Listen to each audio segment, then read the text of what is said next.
በስመ አብ ወወልድ ወመንፈስ ቅዱስ አሐዱ አምላክ አሜን።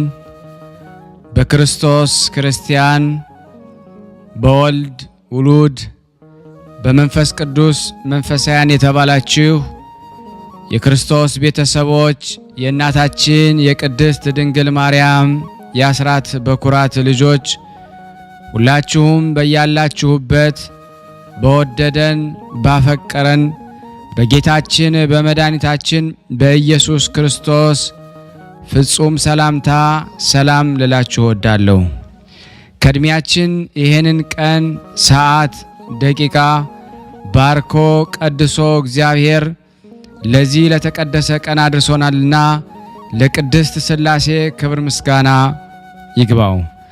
አትለይምና እናቱ እናታችን ወላዲተ አምላክ እመብዙኃን ለስም አጠራሯ ክብር ምስጋና ይድረሳት።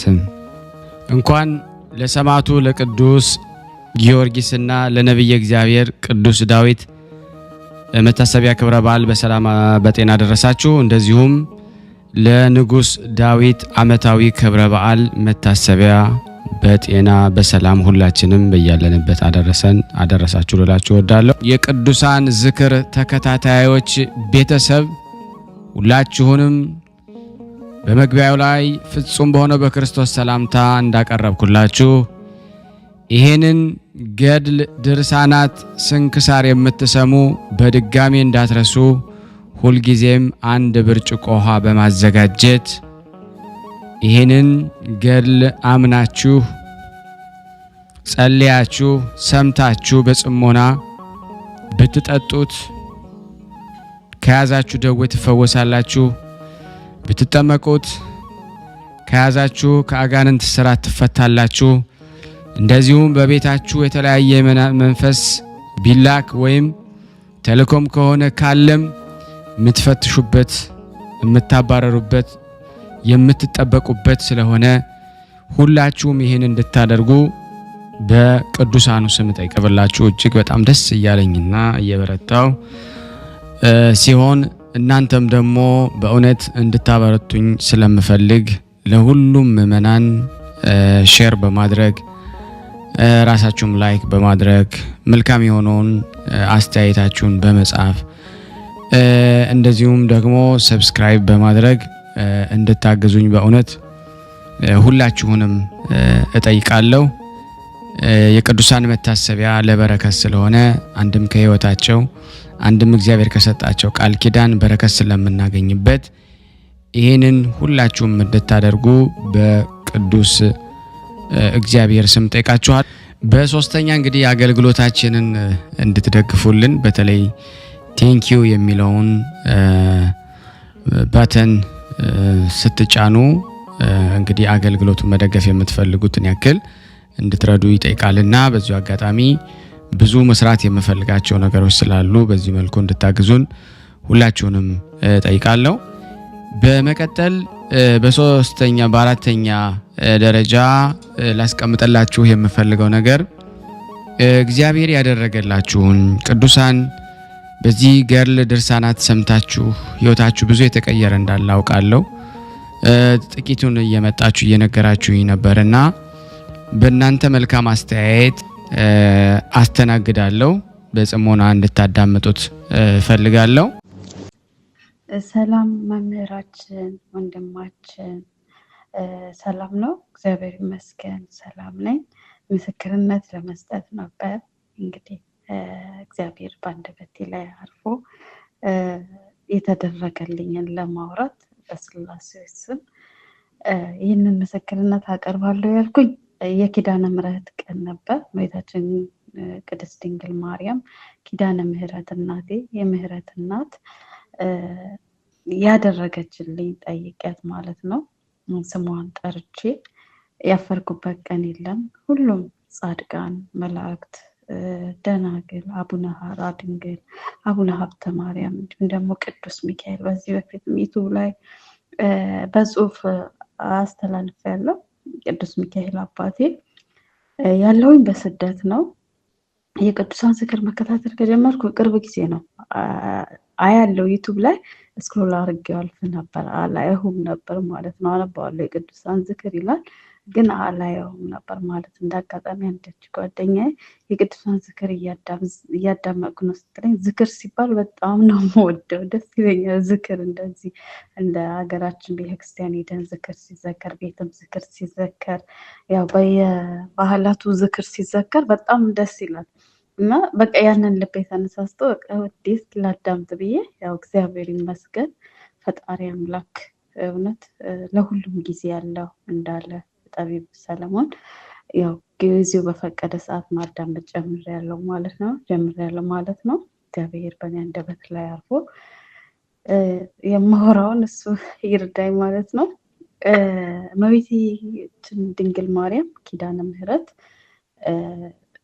ለምኛት አሁንም እውነት ሁሌም ከኔ ጋር ናት። የስደተኞች እናት ናት። ፊቴ ላይ የሆነ እንትን ጥቁር ነገር ወጥቶብኛል አለ እና እመቤቴ ማሪኝና መሰክራለሁ ብያለሁ።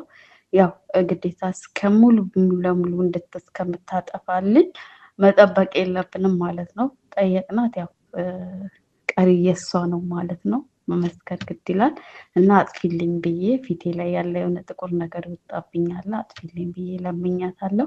አሁንም ሙሉ ለሙሉ እንድትምረኝ በጸሎት አስቡኝ። እንዲሁም ደግሞ ቅዱስ ሚካኤል በዚህ በፊት ማህፀኔ ብዙ ጊዜ እዚህ ዱባይ ከመጣሁ በኋላ በጣም ተከታታይ የማህፀን ህመም ይሰማኛል ማለት ነው።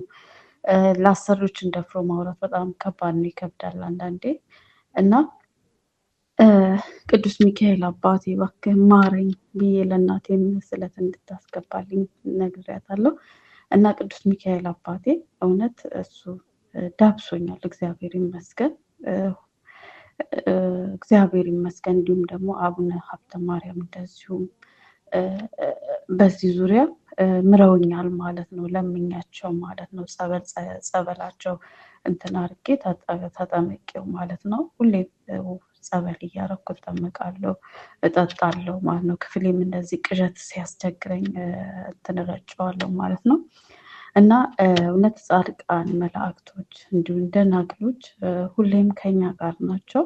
ወንድማችን ይህንን ደግሞ እውነት ለእኛ ስለምታስተላልፍልን በያለንበት ቦታ እንዲደርሰን እንደዚህ ያረገ ፈጣሪ እንዳንጠፋ ከቤቱ እንዳንርቅ ያረገን ፈጣሪ ክብሩን ይውሰድ። አንተም ወንድማችን እድሜ ከጤና ጋር ይስጥ።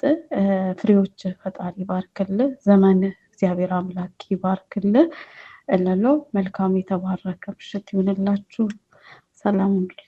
እነዚህን የቅዱሳን ተአምራቸውን በእውነት ለዓለም እንድትናገሩ ሁላችሁንም በእውነት እጠይቃችኋለሁ ማለት ነው።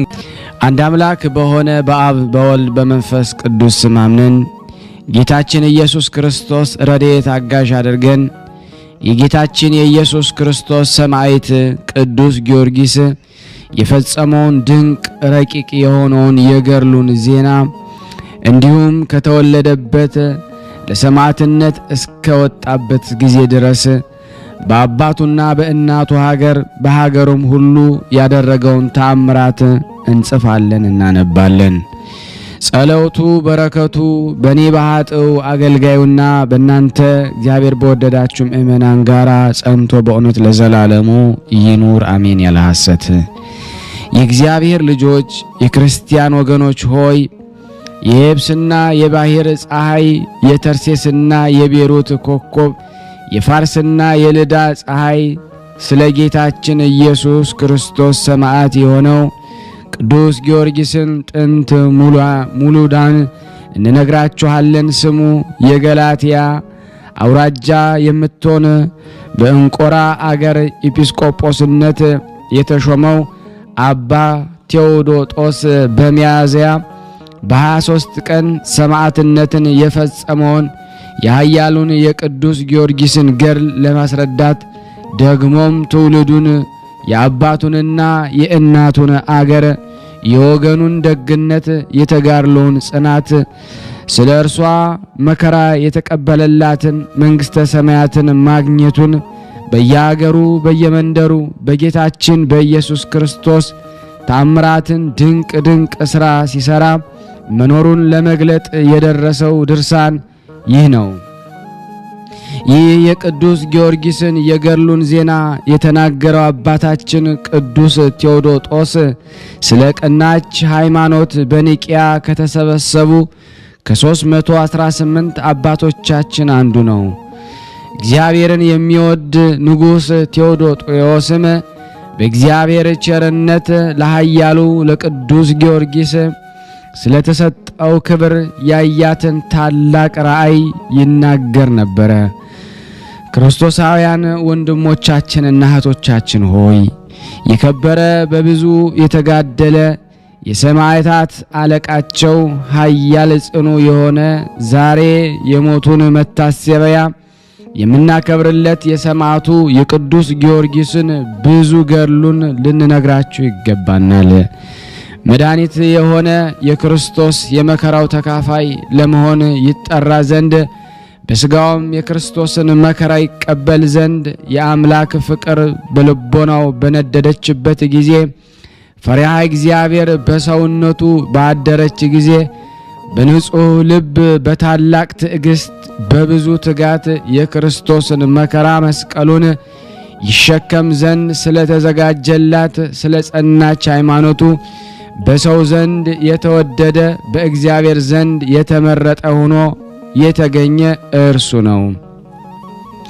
እግዚአብሔርን ለማገልገል ስለ አንድ ቅንጣት 30 60 100 እጥፍ ክብር የምታሰጥ ፍሬ ሃይማኖት ይህች ናት።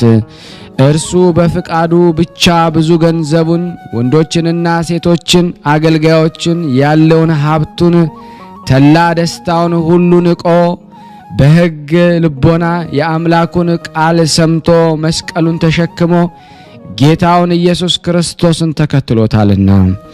ስለዚህ በቁርጥ ቃል በመናገር ኢየሱስ ክርስቶስ ከአንተ በፊት የነበሩ ከአንተም በኋላ እስከ ዓለም ፍጻሜ ከሚነሱ ሰማዕታት ሁሉ የሚመስልህ የለም ያለው ይህ ቅዱስ ጊዮርጊስ በቅን ታዛዥነቱ ክብርን ከእግዚአብሔር አገኘ።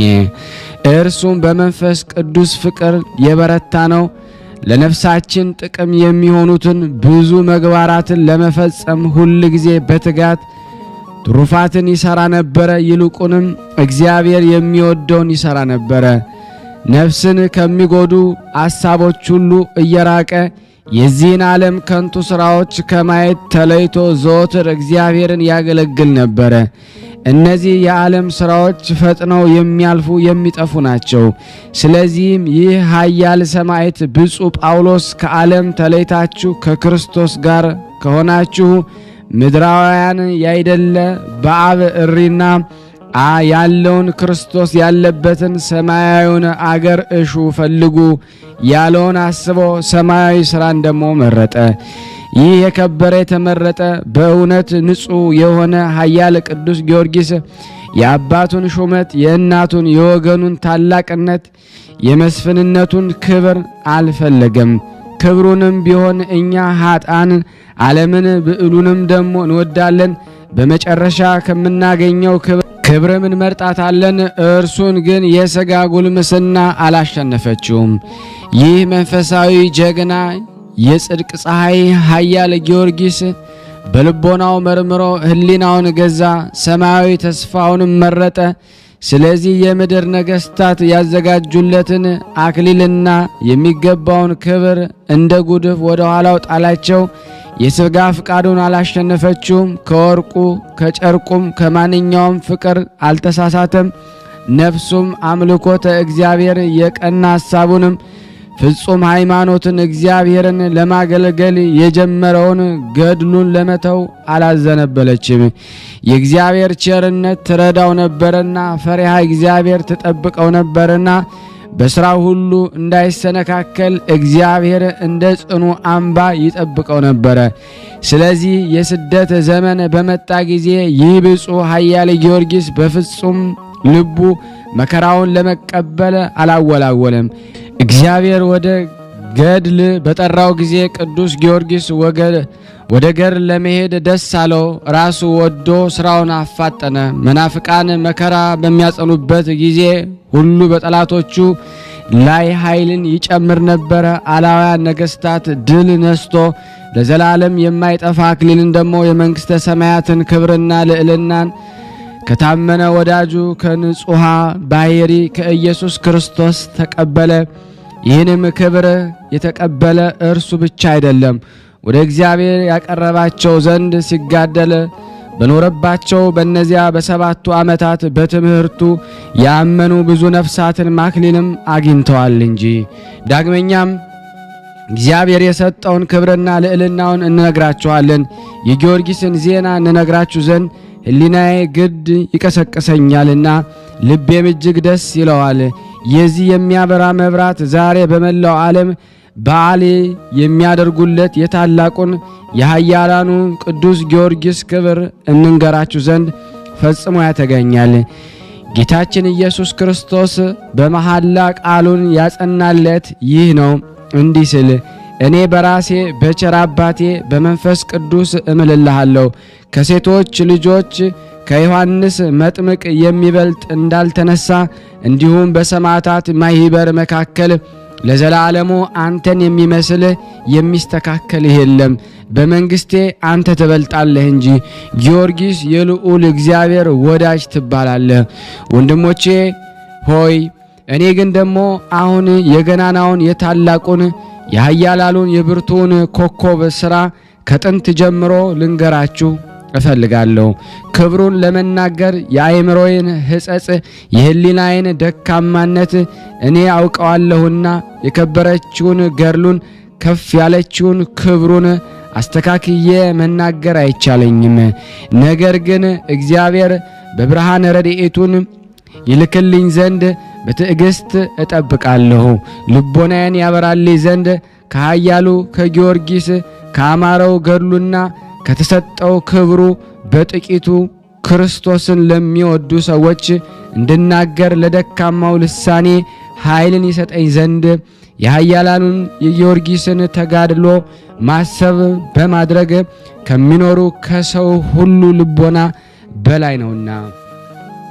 ይልቁንም ውዳሴውን ለመናገር የማይቻለኝ በእኔ ዘንድ ከዲዳው አንደበቴ ከደካማው ሕሊናዬ እጅግ የራቀ ነው። ነገር ግን ጽኑ የክርስቶስ አገልጋይ ከሆነው ከቅዱስ ጊዮርጊስ ከብዙ ገድሉ በጥቂቱ እንነግራችሁ ዘንድ አእምሮ እንዲሰጠኝ እግዚአብሔርን እለምነዋለሁ። በማያወላውል ልቦና በእግዚአብሔር ላይ ያለውን የቀና ሃይማኖት የጸናችውን ተስፋውን ተንኮል የሌለበት ፍቅሩን ለሰው ሁሉ ያለው ርኅራኄውን ታናሽም ታላቅም ቢሆን ከፍጥሯን ሁሉ ጋር ያለውን የዋህነቱን ቸርነቱን የአንደበቱን ልዝብነት ትዕግስቱን የዚህ ዓለም ክብር መናቁን ተጋድሎ መውደዱን የነፍሱን ደስታ ልቡን ጽናት ያለ ድንጋጤ በአደባባይ መቆሙን ፈጽሞ እርሱ ማንንም ሳይፈራ በነገስታት ፊት አንደበቱን ገልጦ መመስከሩን በነገስታት ፊት ሕግን እናገራለሁ አላፍርም ብሎ ዳዊት በመዝሙር እንደተናገረ በማስጨንቅ መከራ ጊዜ ከልቡ ደስ ያለውን መታገሱን በጌታችን በኢየሱስ ክርስቶስም የተቀበላቸውን መከራዎች ሁሉ በጥቂቱ የምገልጥላችሁ እነዚህ ናቸው። በዚች ድርሳን መጀመሪያ አስቀድሜ እንደተናገርኩት ብፁዕ ጊዮርጊስ ስለ ገድሉ ከእግዚአብሔር የሰማው ቃል ይህ ነው። እንዲህ ሲል ከኔ ጋር መከራን የተቀበላችሁ እናንተ አባቴ ከእኔ ጋር አስቀድሞ መንግስትን ያዘጋጀላችሁ እንደመሆኑ እኔም ለዘላለም የማያልፍ የማይጠፋ መንግስትን አዘጋጀሁላችሁ። በመንግስተ ሰማያት ክብሬን ትወርሳላችሁ። የማያልፍ ደስታ ስለሚገኝበት ስለዚህ ቃል ቅዱስ ጊዮርጊስ ወደ ጽኑ ገድል ገባ። ይልቁንም የመንግስተ ሰማያትን ተስፋ እያሰበ እነዚህ ስቃያትን በእርሱ ዘንድ የተናቁ ሆኑ የሚያመጡበትን መከራ ሁሉ ታግሶ መከራውን ሁሉ በደስታ ሲቀበል ኖረ። የቀናቸውን ልቦናውን አላጣመመም። ስለ ፍጹም ትዕግስቱም እግዚአብሔር በመንግስተ ሰማያት የማይጠፋ አክሊልን የማያልፍ ክብርን አዘጋጀለት። እንግዲህ የቅዱስ ጊዮርጊስ ጥንተ ሙላዱን ልንገራችሁ ይገባናል። የጽድቅ ፀሐይ ብርሃኑ በዓለም የሞላ እጅግ የሚያበራ የምስራቅ ኮከብ ይህ ኃያል ፍቃዱን ያሸነፈ ነው። ይህ ዋጋው የበዛ ዕንቁ ባሕሪ ነው። ይህ ጎልያድን የገደለ አዲስ ዳዊት ነው። ጎልያድም የተመሰሉ ዲያብሎስና ክፎች አጋንንት ናቸው። በሰማይ የሚያበራ የጽድቅ ፀሐይ ነውና። የእግዚአብሔር ልጆች የክርስቲያን ወገኖች ሆይ ስሙ። የፋርስና የልዳ ፀሐይ፣ የተርሴስና የቤሩት ኮከብ፣ የባሕርና የየብስ ብርሃን፣ የጌታችን የኢየሱስ ክርስቶስ ታማኝ ምስክር የሆነው የጊዮርጊስን ትውልዱንና ነገዱን ልንገራችሁ። የሮም ዕፃ በምትሆን በቀጰዶቅያ አገር ያለ የአገረ ገዥ ልጁ ዞሮንቶስ የሚባል አንድ ሰው ነበረ። በእግዚአብሔር ፍቃድ ወደ ፍልስጤም አገር ሄደ። ወደ ኢያሪኮ ባሕርም ደረሰ። በመርከብም ተሳፍሮ ኢዮጴ ደረሰ። ኢዮጴ የፍልስጤም አውራጃ ናት። ፍልስጤም መልካም አገር ናት። ምድሩም ለምለም ናት። ዛፎቿም ረዣዥሞች ናቸው። ዘይቷም የሀገሩ ሁሉ ጣፋጭ ነው። ዞሮንቶስ ይህች አገር በአያት ጊዜ እጅግ ደስ አሰኘችው፣ በልቡም ወደዳት። በዚች በፍልስጤም አውራጃ ልዳ የምትባል አገር አለች። የብፁዕ የቅዱስ ጊዮርጊስ አባት ያ ሰው በዚች አገር ውስጥ ተቀመጠ። ስሙ በሮም ቋንቋ ዞሮንቶስ ይባላል። በግብፅ ቋንቋ አንስጣስዮስ ማለት ነው። ከተወለደባት አገሩ ይልቅ ይህችን አገር ወደዳት። ይህችም ቅድስት አገር ቅዱስ ጴጥሮስ በውስጧ ተመላልሶ በማስተማሩ የተቀደሰች ከተማም 8 ዓመት በሆነው በሽተኛና ደግሞ በሌሎች ቅዱሳን ላይ በጴጥሮስ እጅ ተአምራት የተደረገባት ናት። የሐዋርያትን ሥራ በሚናገር መጽሐፍ ከዚህ በኋላ ጴጥሮስ በልዳ ከሚኖሩ ቅዱሳን ዘንድ ይወጣ ይገባ ነበረ። በዚህም ከታመመው 8 ዓመት የሆነው ኤንያ የተባለ ሰው አገኘ። ጴጥሮስ ኤንያን ጌታችን ኢየሱስ ክርስቶስ ይቅር ብሎሃል፣ ተነስና አልጋህን ተሸክመህ ሂድ አለው። ያን ጊዜም ተነስቶ አልጋውን ተሸክሞ ሄደ። በልዳና በሲዶና የነበሩም እርሱን አይተው ወደ እግዚአብሔር ተመለሱ የሚል እንደተጻፈ፣ ስለዚህ ዞሮንቶስ በልዳ ሀገር ሊኖር ወደደ። የእግዚአብሔር ፍቃድ በዚች አገር እንዲኖር አደርገዋለችና። ወደ መንግሥተ ሰማያት ለሚሄዱ የምልክት ኮከብ፣ የክብር ኮከብ፣ የደስታ ኮከብ፣ በክርስቶስ ስም የተጋደሉ የሕግ ከዋክብት ወደ መንግሥተ ሰማያት እስቲገቡ መሪ የሆናቸው ብፁዕ ጊዮርጊስ በዚያ ይወለድ ዘንድ ስሙ ዞሮንቶስ የተባለው አንስጣስዮስ ከክቡራን መኳንንት ከታላላቆች መሳፍንት አንዱ ሆነ። ሹም በተባለች ቦታም ደሞ ተሹሞ ሮምላ ደሞ በተባለች አገርም ኖረ። በዚያም ደሞ ተቀመጠ። በዚያ ወራት ጋላስና ጋሪስ ነግሰው አንዱ በሮም አንዱ በአንጾኪያ ይኖሩ ነበረ። የቅዱስ ጊዮርጊስ አባት አንስጣስዮስም በወርቅና ብር ባለ ጸጋ ሆነ። ንጉሥ ጋልዮስም ብዙ ዘመን በቂሳርያ አገር ላይ መስፍን አድርጎ ነበረ። የፍልስጤም ዕፃ ከምትሆን ዲያስ ከተባለች አገር በጽርዕ ቋንቋ አቅሌሰያ የምትባል ሚስት አገባ። በግብፅ ቋንቋ ቴዎብስታ፣ በግዕዝ ቤተ ክርስቲያን ማለት ነው። ይህች ሴትም የተቀደሰች፣ የተመሰገነች፣ የተባረከች፣ የተመረጠች በብርሃኑ ዓለም ሁሉ ያበራውን የሰማዕትን ኮከብ ይሸከም ዘንድ እግዚአብሔር ማኅፀኗን የባረከላት ሴት ነበረች። ከዚህ በኋላ ዞሮንቶስ እሷን አገባ። 2 ሴቶች ልጆችን ወለዱ። ስሙ ጊዮርጊስ የተባለ አንድ ወንድ ልጅ ወለደች። ያም ልጅ ደም ግባቱ ያማረ፣ ቁመቱ የደጋ ዛፍ የመሰለ፣ መልኩ እንደ መልአክ እግዚአብሔር ያማረ ነበረ። የእህቶቹ ስምም ያንዲቱ ማርታ፣ ሁለተኛዋ እስያ ነበረ። ቴዎብስቲያ እጅግ ባለጸጋ ነበረች። ወንዶችና ሴቶችን አገልጋዮች ነበሯት። ቅዱስ አንስጣስዮስና ቴዎብስቲያ እግዚአብሔርን የሚወዱ ክርስቲያኖች ነበሩ። ለድሆችና ለጦማዳሪዎች ገንዘባቸውን ይመጸውቱ ነበረ። እርሱ በወደደው ደግሞ መንገድም ይመራቸው ዘንድ በመዓልትም በሌሊትም ወደ እግዚአብሔር ይጸልዩ ነበረ። የሮም ነገስታት ጋላስና ጋሪስ ጣዖት ያመልኩ ነበረ፣ እግዚአብሔርን አያውቁትም ነበረ። በቤተ ክርስቲያን ላይ ደግሞ ብዙ ስደት ያነሱ ነበረ። ከጥቂት ቀን በኋላ ንጉሥ ዱዲያኖስ የሮምን ነገስታት ተዋጋቸው፣ ድልም አደረጋቸው። ከዚህም በቀር ደግሞ በቀሩት ኃይላን ነገስታትና በሀገራቸው ላይ ሁሉ አሸናፊ ሆነ። በኋላ ጊዮርጊስ የ10 ዓመት ልጅ ሳለ የቅዱስ ጊዮርጊስ አባት 2 ሴቶች ልጆችንና ጊዮርጊስን ትቶ ሞተ። ብዙ ገንዘብን ወርቅና ብር፣ ወንዶችና ሴቶች አገልጋዮች እጅግም ብዙ ሀብት ትቶላቸው ነበረ። ዳግመኛም ፈረሶች፣ በቅሎዎችን፣ ብዙ ከብቶችና ስፍር ቁጥር የሌላቸውን በጎችን ትቶላቸው ነበረ። በፍልስጤም ሀገር ሁሉ የሚስተካከላቸው አልነበረም። የሀገራቸውም ሰዎች ለእነርሱ ስለሚያደርጉላቸው በጎ ሥራ ይወዷቸው ነበረ። ከዚህ በኋላ በቅዱስ ጊዮርጊስ አባት ፈንታ በፍልስጤም አውራጃ ሌላ አገረ ገዥ ሾመላቸው። እርሱም ፈጣሪውን እጅግ የሚወድ ነበረ።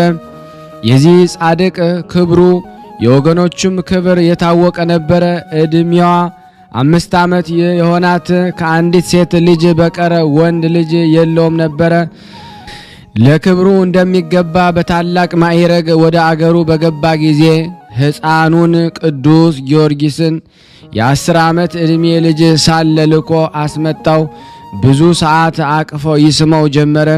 ጊዮርጊስ ግን አባቱ ስለሞተ ያለቅስ ነበረ። ከዚህ በኋላ ከእርሱ ጋር ለአሉት ሰራዊት አለቃ ይሆን ዘንድ የወታደርነትን ማዕረግ ሰጥቶ ልጁ ሊያደርገው እንድትሰጠው እናቱን ለመናት።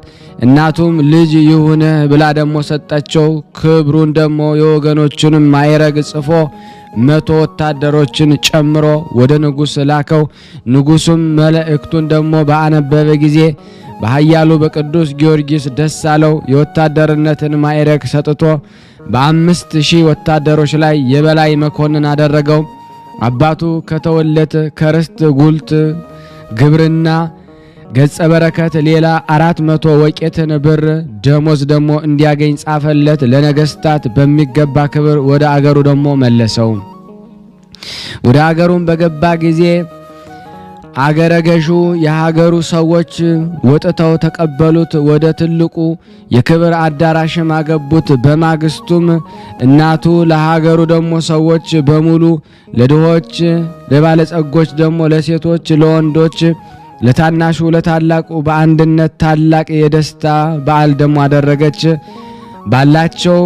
ባላቸው ለሞተባቸው ሴቶች እናትና አባቶች ለሞተባቸው ልጆች ብዙ ገንዘብ መጸወተ። ከዚህ በኋላ መስፍኑን ከነሰራዊቱ ጠርታ 3 ቀን ታላቅ ምሳ አደረገች። መስፍኑም ደግሞ ቅዱስ ጊዮርጊስ ልጄ ገንዘቤ ሁሉ ወራሼ ነው ሲል ደግሞ ጻፈ። የመስፍኑንም ልጅ ሚስት ደግሞ ልትሆነው አጩለት። በቤቱ ሁሉ ደግሞ ባለ ሙሉ ስልጣን አደረገው። በመንግስቱ ሥራ ሁሉ ደግሞ መስፍኑን ይረዳው ነበረ። በሥራውም ደግሞ እየረዳው 10 ዓመት ደግሞ ተቀመጠ። ቅዱስ ጊዮርጊስ 20 ዓመት በሆነው ጊዜ የቅዱሳት መጻሕፍትን ትምህርት ሌላውንም ደግሞ ጥበብ ፈጸመ።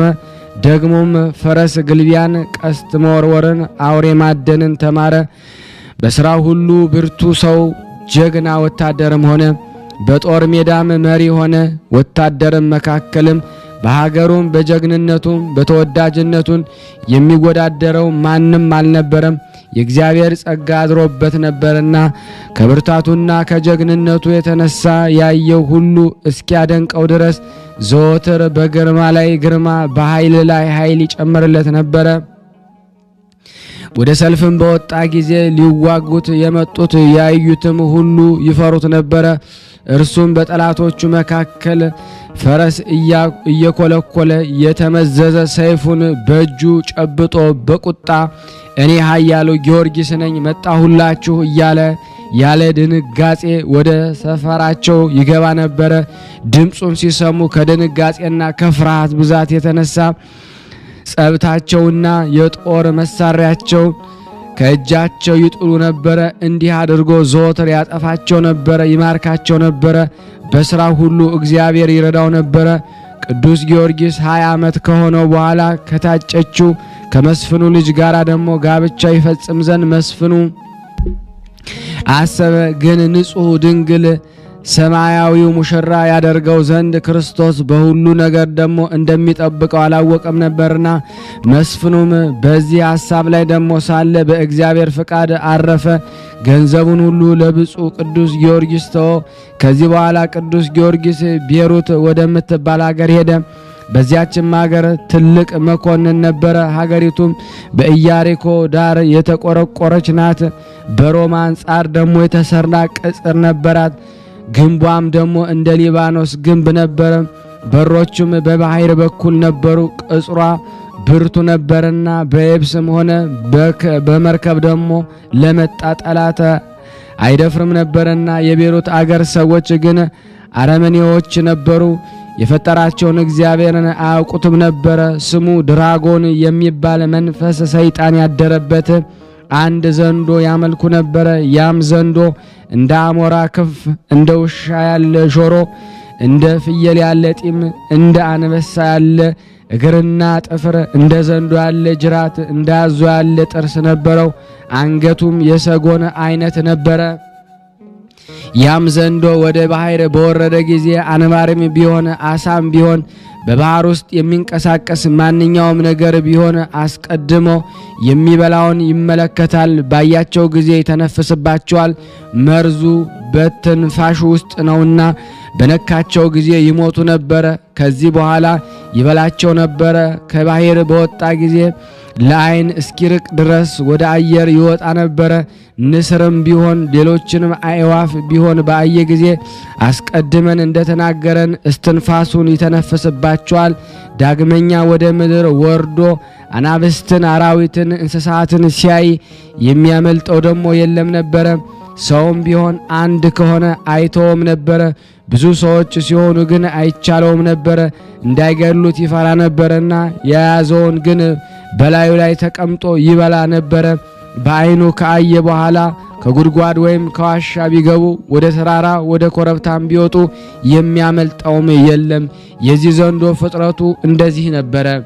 የቤሩት ሰዎች ድራጎን ለተባለው ለዚያ ዘንዶ እያንዳንዱ ዘወትር እየተፈራረቁ ሴቶች ልጆችንም ይሰጡት ነበረ። እንዲህም እየሰጡት ብዙ ቀን ኖረ።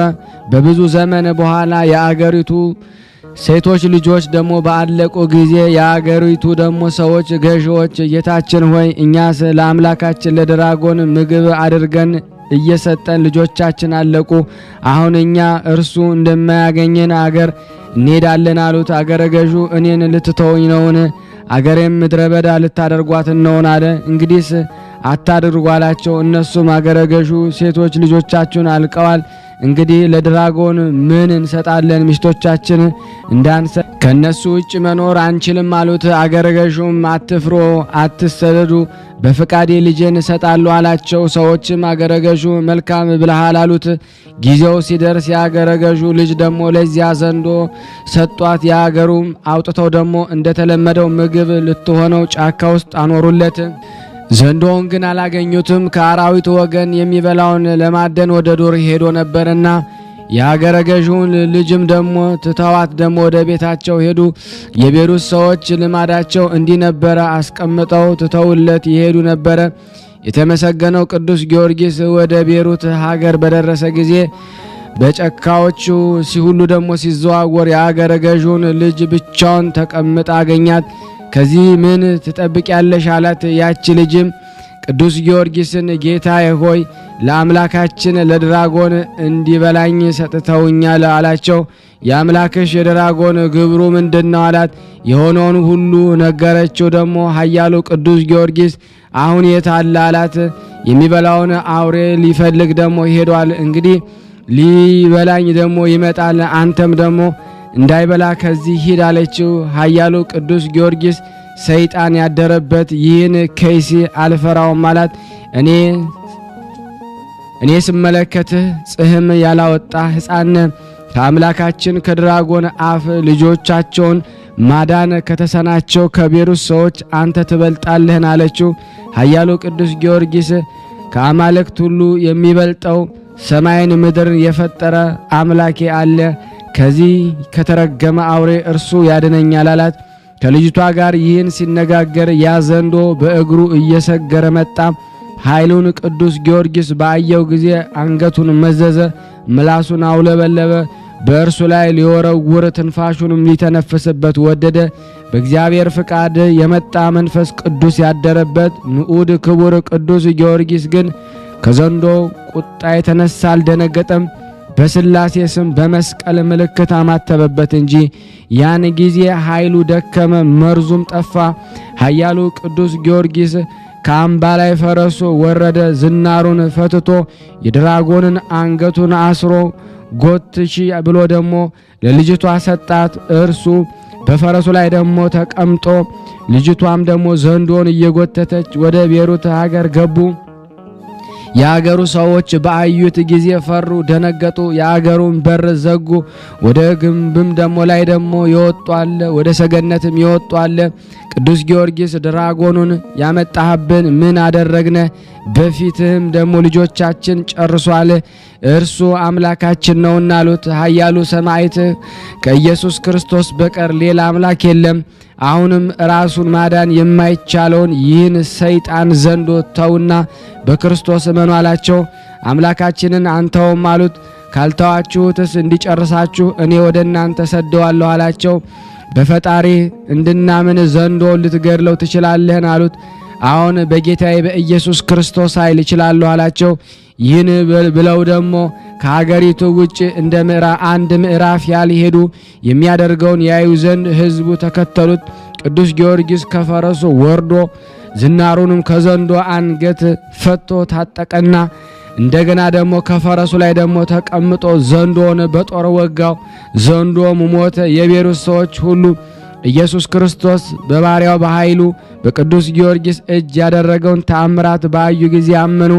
ያን ጊዜም አንድ ካህን መጥቶ በአብ በወልድ በመንፈስ ቅዱስ አጠመቃቸው፣ ሃይማኖትንም ደግሞ አስተማራቸው።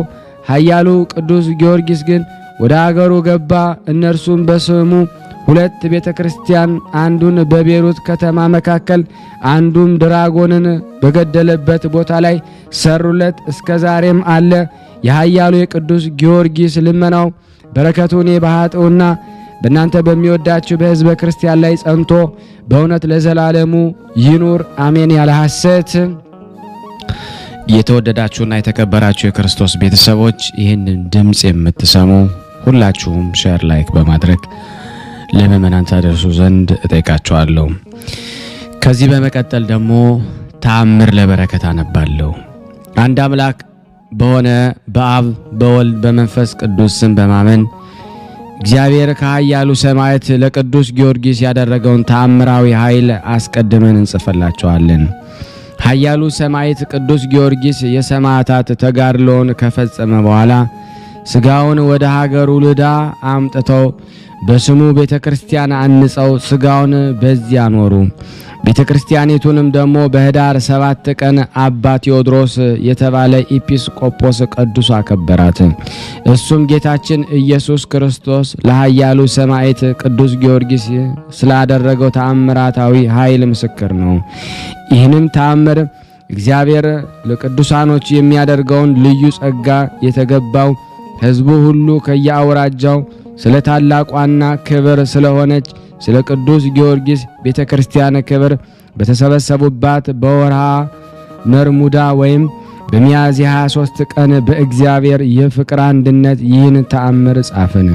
የእግዚአብሔር ቸርነቱ ከሁላችን ጋር ይሁን ለዘላለሙ አሜን።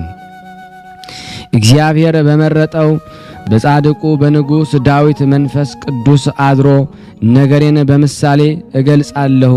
ከቀድሞ ጀምሮ የነበረውን ታሪክና በኃይል እንናገራለሁ። አስቀድሞ አባቶቻችን የነገሩንን እኛም በጆሮቻችን የሰማናቸውን በዓይናችን ያየነውን እንናገራለን ተብሎ እንደተነገረ እኔም ደግሞ እንደዚሁ ጌታችን ኢየሱስ ክርስቶስ እውነተኛ ምስክር በመሆን ተጋዳይና መንፈሳዊ አረበኛ የሆነ ቅዱስ ጊዮርጊስ ያሳየውን ኃይልና ያደረገውን የታምራቱን ክብር በመግለጽ ቀድሞ በገሊላ የነገሰ እጅግ ጨካኝ የሆነ ዱዲያኖስ በሚባል ንጉሥ እጅ ሰማዕትነት ያገኘበት የተጋድሎን እንናገራለን። ጌታችን ኢየሱስ ክርስቶስ እውነተኛ ምስክር የሆነ ኃያሉ ሰማዕት ቅዱስ ጊዮርጊስ ራሱን በቆረጡት ጊዜ ራሱ በአካሉ ተለይታ ከቀኑ 9 ሰዓት እስከ ፀሐይ ግባት ድረስ በምድር ላይ ደግሞ ተጥላ ቆየች። ሶቅራጠስ የተባለ ደቀ መዝሙሩም በቅዱስ ጊዮርጊስ ሥጋ አጠገብ ተቀምጦ እያለቀሰ ይጠብቀው ነበረ።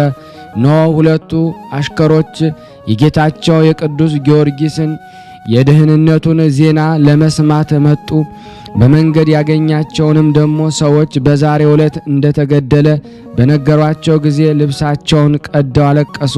ሥጋው ካለበት እስከሚደርሱ ድረስ ስለ ሁኔታው መጠየቅን አላቋረጡም። በአጠገቡ ተቀምጦ ያለቅስ የነበረውን ሶቅራጠስንም ደግሞ ከዚያ አገኙትና አብረው ለብዙ ጊዜ ሲያለቅሱ ቆዩ። ከዚያም የተቆረጠውን ራስ ወስደው ከሥጋው ጋር ባገናኙት ጊዜ አስቀድሞ እንደነበረ ሆነና ፈጽሞ እንዳልተቆረጠ ሆነ። ከዚያም ደግሞ ከእነሱ በአንዱ ልብስ ሥጋውን ገነዙትና ከከተማው ውጪ ባለ አዲስ መቃብር የቅዱሱን ሥጋ ቀበሩት። ሲነጋ ደግሞ መቃብሩን ሲጠብቁ አደሩ። በነጋም ጊዜ ወደ ገበያ ሄደው አዲስ የመገነዝ ልብስን ንጹሕ ዕጣን ገዝተው ደግሞ መጡና ከቀበሩበት አውጥተው የቅዱሱን ሥጋ በክብር ገነዙት። ሲገንዙትም ደግሞ ራሱ ልክ በሕይወት በነበረበት ጊዜ እንዳለ በሙሉ አካሉ ጋር ሆኖ አገኙት። የመቆረጥ ወይም የሰይፍ ስለት ያረፈበት ምልክት ከቶ አልታየበትም። አገልጋዮችም ፈጽሞ አደነቁ። ከዚህ በኋላ በሕይወት በነበረበት ጊዜ ጌታችን ኢየሱስ ክርስቶስ የሰጠውን ተስፋ እውነት እንደሆነና እግዚአብሔር ወደ እርሱ በክብር እንደ ጠራው ደግሞ ፈጽሞ ልቦናቸው ደግሞ አመነ። በሥጋውም ላይ ደግሞ ሽቶም ደግሞ አርከፍክፈው እንደ ሀገራቸው ልማድ ገንዘው በመደበኛ መቃብር ቀበሩትና መቃብሩን ሶቅራጥስ እንዲጠብቅ አድርገው ሁለቱ አገልጋዮች የቅዱሱን ሥጋ ወደ ሀገራቸው ለመውሰድ የቀን ሥራ እየሰሩ የመርከብ መሳፈሪያ ዋጋ ለማግኘት ወደ ከተማ ደግሞ ገቡ። ከሁለት ወር በኋላ ወደ ቅዱስ ጊዮርጊስ አገልጋዮች የእግዚአብሔር ቃል ስለመጣላቸው የሚሳፈሩበት መርከብ አግኝተው የቅዱሱን ሥጋ ደግሞ በመርከቡ ጭነው በእግዚአብሔር ቸርነት ኢዮጴ ከሚባል አገር ደረሱ። የመርከቡ አዛዦችና በመርከቡ የተሳፈሩ ነጋዴዎች ከልዳ ሀገር ወደ ምድረ ፋርስ የሄደው የጌታ ኢየሱስ ክርስቶስ ሰማዕት ቅዱስ ጊዮርጊስ ሥጋ በመርከቡ ላይ እንደተጫነ በተረዶ ጊዜ እንዴት የሰማዕትነት ክብር አገኘ በማለት ፈጽመው አደነቁ። ከቅዱስ ጋራ በታች ወድቀው እጅ ነሱ። እግዚአብሔርን በፍጹም ምስጋና አመሰገኑት። እነሱም ክርስቲያኖች ነበሩና የመርከቡንም ዋጋ ከአገልጋዮች አልተቀበሉም። የቅዱስ ጊዮርጊስን ሥጋ ለመሸከም ያደላቸውን ደግሞ እግዚአብሔርን በማመስገን ብዙ እጅ መንሻ ገንዘብ ለቅዱስ ጊዮርጊስ አገልጋዮች ሰጧቸው እንጂ። እነሱም መካከል አንዱ ቅዱስ ጊዮርጊስ የሚያውቀው የኢዮጴ ሰው ነበርና በአስቸኳይ የቅዱስ ጊዮርጊስ ሥጋው የሚጓጓዝበትን አምጥቶ ልዳ ወደሚባል ቤት ወሰደው። ከቤቱም በደረሱ ጊዜ እናቱና እህቱ ሞተው አገኘ። ከዚያም የቅዱስ ጊዮርጊስ ሥጋው በዚያ ሀገር እንደደረሰ ተሰማ። ከቤተሰቦቹ ተለይቶ ከሄደ 7 ዓመቱ ነበርና የሀገሩ ሰዎች ክርስቲያኖች ነበሩና ስለተሰጠው ክብር እጅግ አደነቁ። ስለዚህም ታላቅ ጸጋ ተሰጥቷቸዋልና እግዚአብሔርን ፈጽመው አመሰገኑ። የቅዱስ ጊዮርጊስ አገልጋዮች ግን አንደኛው ሶቅራጠስ፣ ሁለተኛው ሉሊስ፣ ሶስተኛው ሄርፋስ ይባላሉ። ጌታቸውን ደግሞ እንደምንም እንዳገኙትና ደግሞ ስለተደረጉት ተአምራት ለልዳ ሀገር ሰዎች በነገሯቸው ጊዜ ሁሉም አደነቁ። ከዚያም ደግሞ ሥጋውን ደግሞ በሳጥን ከተው እስከ 7 ቀን ድረስ በቤት አቆዩት። ሰዎችም ሁሉ እየመጡ እጅ ነሱት ነበረ። ከዕለታት በአንድ ቀን ሕዝቡ ሁሉ በተሰበሰበበት በቅድስት ቤተ ክርስቲያን የሰማዕትነትን ገድልና ዜና ሕይወት በተነበበ ጊዜ ስለተሰጠው ክብር ፈጽመው አደነቁ። በቅዱሳኖቹ ላይ ደግሞ ስላደረገው ልዩ ጸጋ ጌታችን ኢየሱስ ክርስቶስን አመሰገኑት። በዚያች አገር ከቅዱስ ወገን የሆኑ ክቡር የሆነ እንድርያስ የተባለ ሰው ነበረ። የቅዱስ ጊዮርጊስን ገድሉ ሲነበብ እኔ እግዚአብሔር አምላክህ መከራህን ሁሉ አምኖ የሚቀበል እሱ ክፉ አገኘውም ያለውን በሰማ ጊዜ በትሩፋቱ ገድሉ አመነ። እኔ እግዚአብሔር አምላክህ እነሱ ደግሞ ስጋዊ ደማዊ መሆናቸው አውቃለሁና በችግር ላይ ደግሞ የወደቀ ቢኖር በጉዞ ላይ ወይም ደግሞ በሚያስፈራ የፍርድ አደባባይ ቢቆም ወይም ደግሞ በውሃ ሙላትና በባህር መጥለቅለቅ ወይም ደግሞ ከተራራ መውደቅ ወይም ደግሞ ልዩ ችግር ቢደርስበት የቅዱስ ጊዮርጊስን ስም ቢጠራ እኔ ከደረሰበት ክፉ መከራ ሁሉ አድነዋለሁ። የሰማዕትነትን መጽሐፍ ገድል የጻፈውን ያነበበውን የሰማውን የኔን የአባቴን የመንፈስ ቅዱስ ኃይል ያድርበታል። በሱ ላይ ክፉ ፍርድ ደግሞ ቢፈረድበት ስለ ስሜ ፍርዱን አስወግድለታለሁ። ስሙንም በሕይወት መጽሐፍ ጽፈዋለሁ። በስምህ በፈቃዱ መባ ቢያገባ ወይም ቢመጸውት እኔ ከባለሟሎቹ ጋር እኩል እቆጥረዋለሁ። ከዚህ ዓለም ደግሞ ለችግር አሳልፌ አልሰጠውም። በሚመጣውም ዓለም የሲኦልን ኩነኔ ፍርድ አያትም። እኔ እግዚአብሔር አምላክህ የተናገርኩትን የማደርግ ነኝና በስምህ ቤተ ክርስቲያንን ያሳነጸ የቅዱሳንን ማደሪያና ዘላለማዊ የሆነች ወደ ሰማያዊ መንግሥት ያስገባዋለሁ። ሥጋ ባረፈበት ወይም በተቀበረበት በዚያ ልዩ ልዩ ተአምራቶችን ያደርጋሉ። ከምስራቅና ከምዕራብ እጅ መንሻ የያዙ ሥጋ ደግሞ ካረፈበት ቤተ ክርስቲያን ከተሰራበት ሰዎች ሁሉ ደግሞ ይመጣሉ ዘንድ ደግሞ አደርጋለሁ። ከአይሁድ ደግሞ ከሳምራውያንን ደግሞ ከፋርስ ወገን ከበረሃኛው ደግሞ ከቃኤል ልጆች ወገን ነፍሳቸው ደግሞ የምትድንበትን ለመፈለግ የሚመጡበት ሁሉ እኔ ፍጹም ደግሞ ዋጋቸውን እከፍላቸዋለሁ የሚለውን የቃል ኪዳን ደግሞ ሰምቶ አመነ። ይህም ፍጹም አማኝ የሆነ እንድርያስም ደግሞ እግዚአብሔር ለቅዱስ ጊዮርጊስ የሰጠውን ታላቅ ክብር ገድሉ ሲነበብ በሰማ ጊዜ እስራኤል የተባለ ያዕቆብ ደግሞ ልጁ ዮሴፍ በግብፅ አገር ባለሟልነትን ወይም ልዩ እንደራሴነትን ደግሞ እንዳገኘ አይቶ እንደ ተደሰተ ደግሞ እሱም ፈጽሞ ተደሰተ። እንድርያስም ፈጥኖ ሄዶ የጊዮርጊስን የሰማዕትነትን ገድል ጽፎ በቤተ መዛግብት ደግሞ አስቀመጠና እንዲህ አለ። ለበረከት የሆነን ዘንድ የወንድሜን በረከተ ገድል በቤቴ ማኖር ይገባኛል። ወንድማችን በሰይፍ ስለተገደለ የልብ ሐዘንና የህሊና ጸጸት ቢያደርስብንም ደግሞ እንኳን ዛሬ በፍጹም ደስታ እንደሰታለን። በሰማያት በጌታችን በኢየሱስ ክርስቶስ ዘንድ ታላቅ ክብርን አግኝቷልና እግዚአብሔርን በሚያስፈራ በፍርድ አደባባይ ኃጢአታችንን ይቅር ይለን ይምረን ዘንድ እሱ ይለምንልናል ይማልድልናል። በዚህ ትውልድ እንዲሁም አይተወንም። አሁንም ወንድሞቼ ሆይ ስሙኝ፣ ቤተክርስቲያኑም ደግሞ እንስራ ዘንድ እርዱኝ። የቅዱሱን ሥጋ በዚህ ደግሞ አሳርፈን በሀገራችን ላይ ደግሞ ለዘላለሙ ጸጋውን በረከቱ እናገኝ ዘንድ ለሕዝቡ ደግሞ አሳሰባቸው። ሕዝቡ ሁሉ ደስ ብሏቸው በአንድ ቃል እሺ እንዳልከን እናደርጋለን ሲሉ መልስ ሰጡት። ይልቁንም ደግሞ የቅዱስ ጊዮርጊስን በረከት ከእኛ ጋር እስከ ዘላለም በቤታችን ይደርና ስራውን ደግሞ በምትጀምርበት ጊዜ እኛም ከአንተ ጋር ለመስራት ደግሞ እንተባበራለን አሉ። እንድርያስም ይህን ደግሞ ከሕዝቡ ዘንድ የተነገረውን ሰምቶ እጅግ ተደሰተ። ለቅዱስ ጊዮርጊስ ብጽዕት ደግሞ አድርጎ ለሱ ተስማሚ ባልሆነ ቦታ የቅዱስ ጊዮርጊስን ሥጋ መቃብር ደግሞ አይገባኝም በማለት እንደ እግዚአብሔር ፍቃድ ስራውን ጀመረ። የሀገሩ ሰዎች በስራው ሁሉ ይራዱት ነበረ። የእግዚአብሔር ስም የሚመሰገንበት በቅዱስ ጊዮርጊስ ስም ቤተክርስቲያኑን ሰርተው እስኪጨርሱ ድረስ የቅዱስ ጊዮርጊስን ሥጋ በዚያ ሀገር ደግሞ ወደምትገኝ ደግሞ ቤተክርስቲያን አኖሩት። እንደ ቃል ኪዳኑ ሥጋው ደግሞ አሳርፈው በስሙ ቤተክርስቲያን ደግሞ የሚያንጹበትን ቦታ በደረሱ ጊዜ የቤተክርስቲያኑን ደግሞ መሰረት ደግሞ ያኖሩ ዘንድ ከቸር አባቱ ከአብ ማህያው ከሆነ በባህሪ ሕይወቱ ከመንፈስ ቅዱስ ጋር ለዘላለሙ ክብር ምስጋና ይሁንና በጌታችን በኢየሱስ ክርስቶስ አጋዥነት ለቤተክርስቲያኑ ሕንጻ በቂ የሚሆነውን ቦታ መለካት ጀመሩ። የቅዱስ ጊዮርጊስ በረከቱና ሀብት ረድኤቱ ከሁላችን ጋር ለዘላለም ይኑር አሜን። ልቦናዬን በጎ ነገርን አሰበ፣ ነዋቲ አንደበቴም የጊዮርጊስን ተአምር መናገር ጀመረ። በቤተ ክርስቲያኑን ለመስራት ስሙንም ደግሞ ለመጥራት የምሕረትን ቃል ኪዳን ምስክርነት ከወልድ ባገኘ ጊዜ የጊዮርጊስን ቤተ ክርስቲያን ለማነጽ እንድርያስ ልቡን አስጨክኖ በትጋት ተነሳ። አቤቱ በምሕረትህ አስበን። አምላከ ጊዮርጊስ አምላከ ጊዮርጊስ አምላከ ጊዮርጊስ አሜን። ውድና የተወደዳችሁ የክርስቶስ ቤተሰቦች አሁንም ለምእመናን ላይክ ሼር በማድረግ አስተላልፉ። ከዚህ በመቀጠል ደግሞ እንደ እግዚአብሔር በጎ ፍቃድ መልክዓ ቅዱስ ጊዮርጊስን አነባለሁ። መልክዓ ጊዮርጊስ በአማርኛ ሰላም ለጽንሰትከ ወለውልደትከ።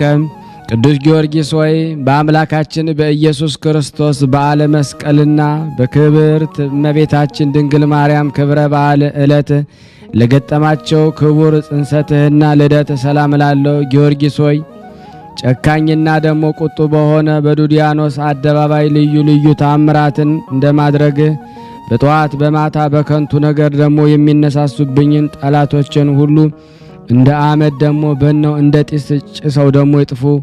ሰላም ለዝክረ ስምከ ቅዱስ ጊዮርጊስ ሆይ ለስም አጠራርህና ለተቆላዘመው ደግሞ ለተሸለሸለው ደግሞ ራስ ጸጉርህ ሰላም ላለው ብሩህ ወጽዱል ለሆነው ፊትህና ርዕስህም ሰላም ላለው ተአምረኛው ሰማዕት ሆይ አምላካዊ ስልጣን ኃይል የተጎናጸፍክ ነህና የማዳንህን መስቀል በራሴ ላይ ደግሞ አቀናጅ። ገድል ወንጌልንም በልቦናዬ ሰሌዳ ላይ ደግሞ ጻፍ። ሰላም ለቀራንብትከ ቅዱስ ጊዮርጊስ ሆይ ጽዱላት ደግሞ ለሆኑት ቀርናብቶችህና ብሩሃት ለሚሆኑ አይንቶች ሰላም ላለው የሮማን ክፋይ ለመሰሉ ደግሞ ጉንጮችህና አይዛኖች ሰላም ላለው ቅዱስ ጊዮርጊስ ሆይ የሰማዕታትን ሁሉ አለቃ እንደመሆን ቀድሞ 70 ነገሥታትን እንደደመሰስካቸው ነበልባላዊ በምትሆን ጸሎት ጠላቶችን ደግሞ ደምስሳቸው።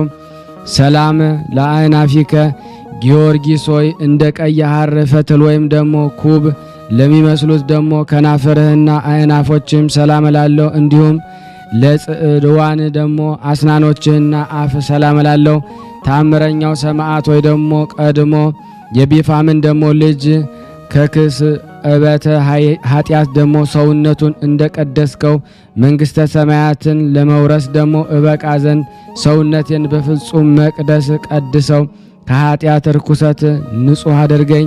ሰላም ለልሳነከ ቅዱስ ጊዮርጊስ ሆይ የምስጋና አውታረ መዝሙር ለሆኑት ቃልህና አንደበተ ሰላም ላለው የምስጋና ቁርባን ለሚናገርባቸው ጉሮሮህና እስትንፋስህም ሰላም ላለው ተአምር ሰሪው ሰማዕት ወይ ሙታንን የማንሳት ስልጣን ተሰጥቶሃልና አቤቱ ቤሪታዊትን ከአፈ ዘንዶ እንደ አዳንካት እኔንም ደግሞ ከዕለት እኪት ዘመን መንሱት በጸሎት አድነኝ።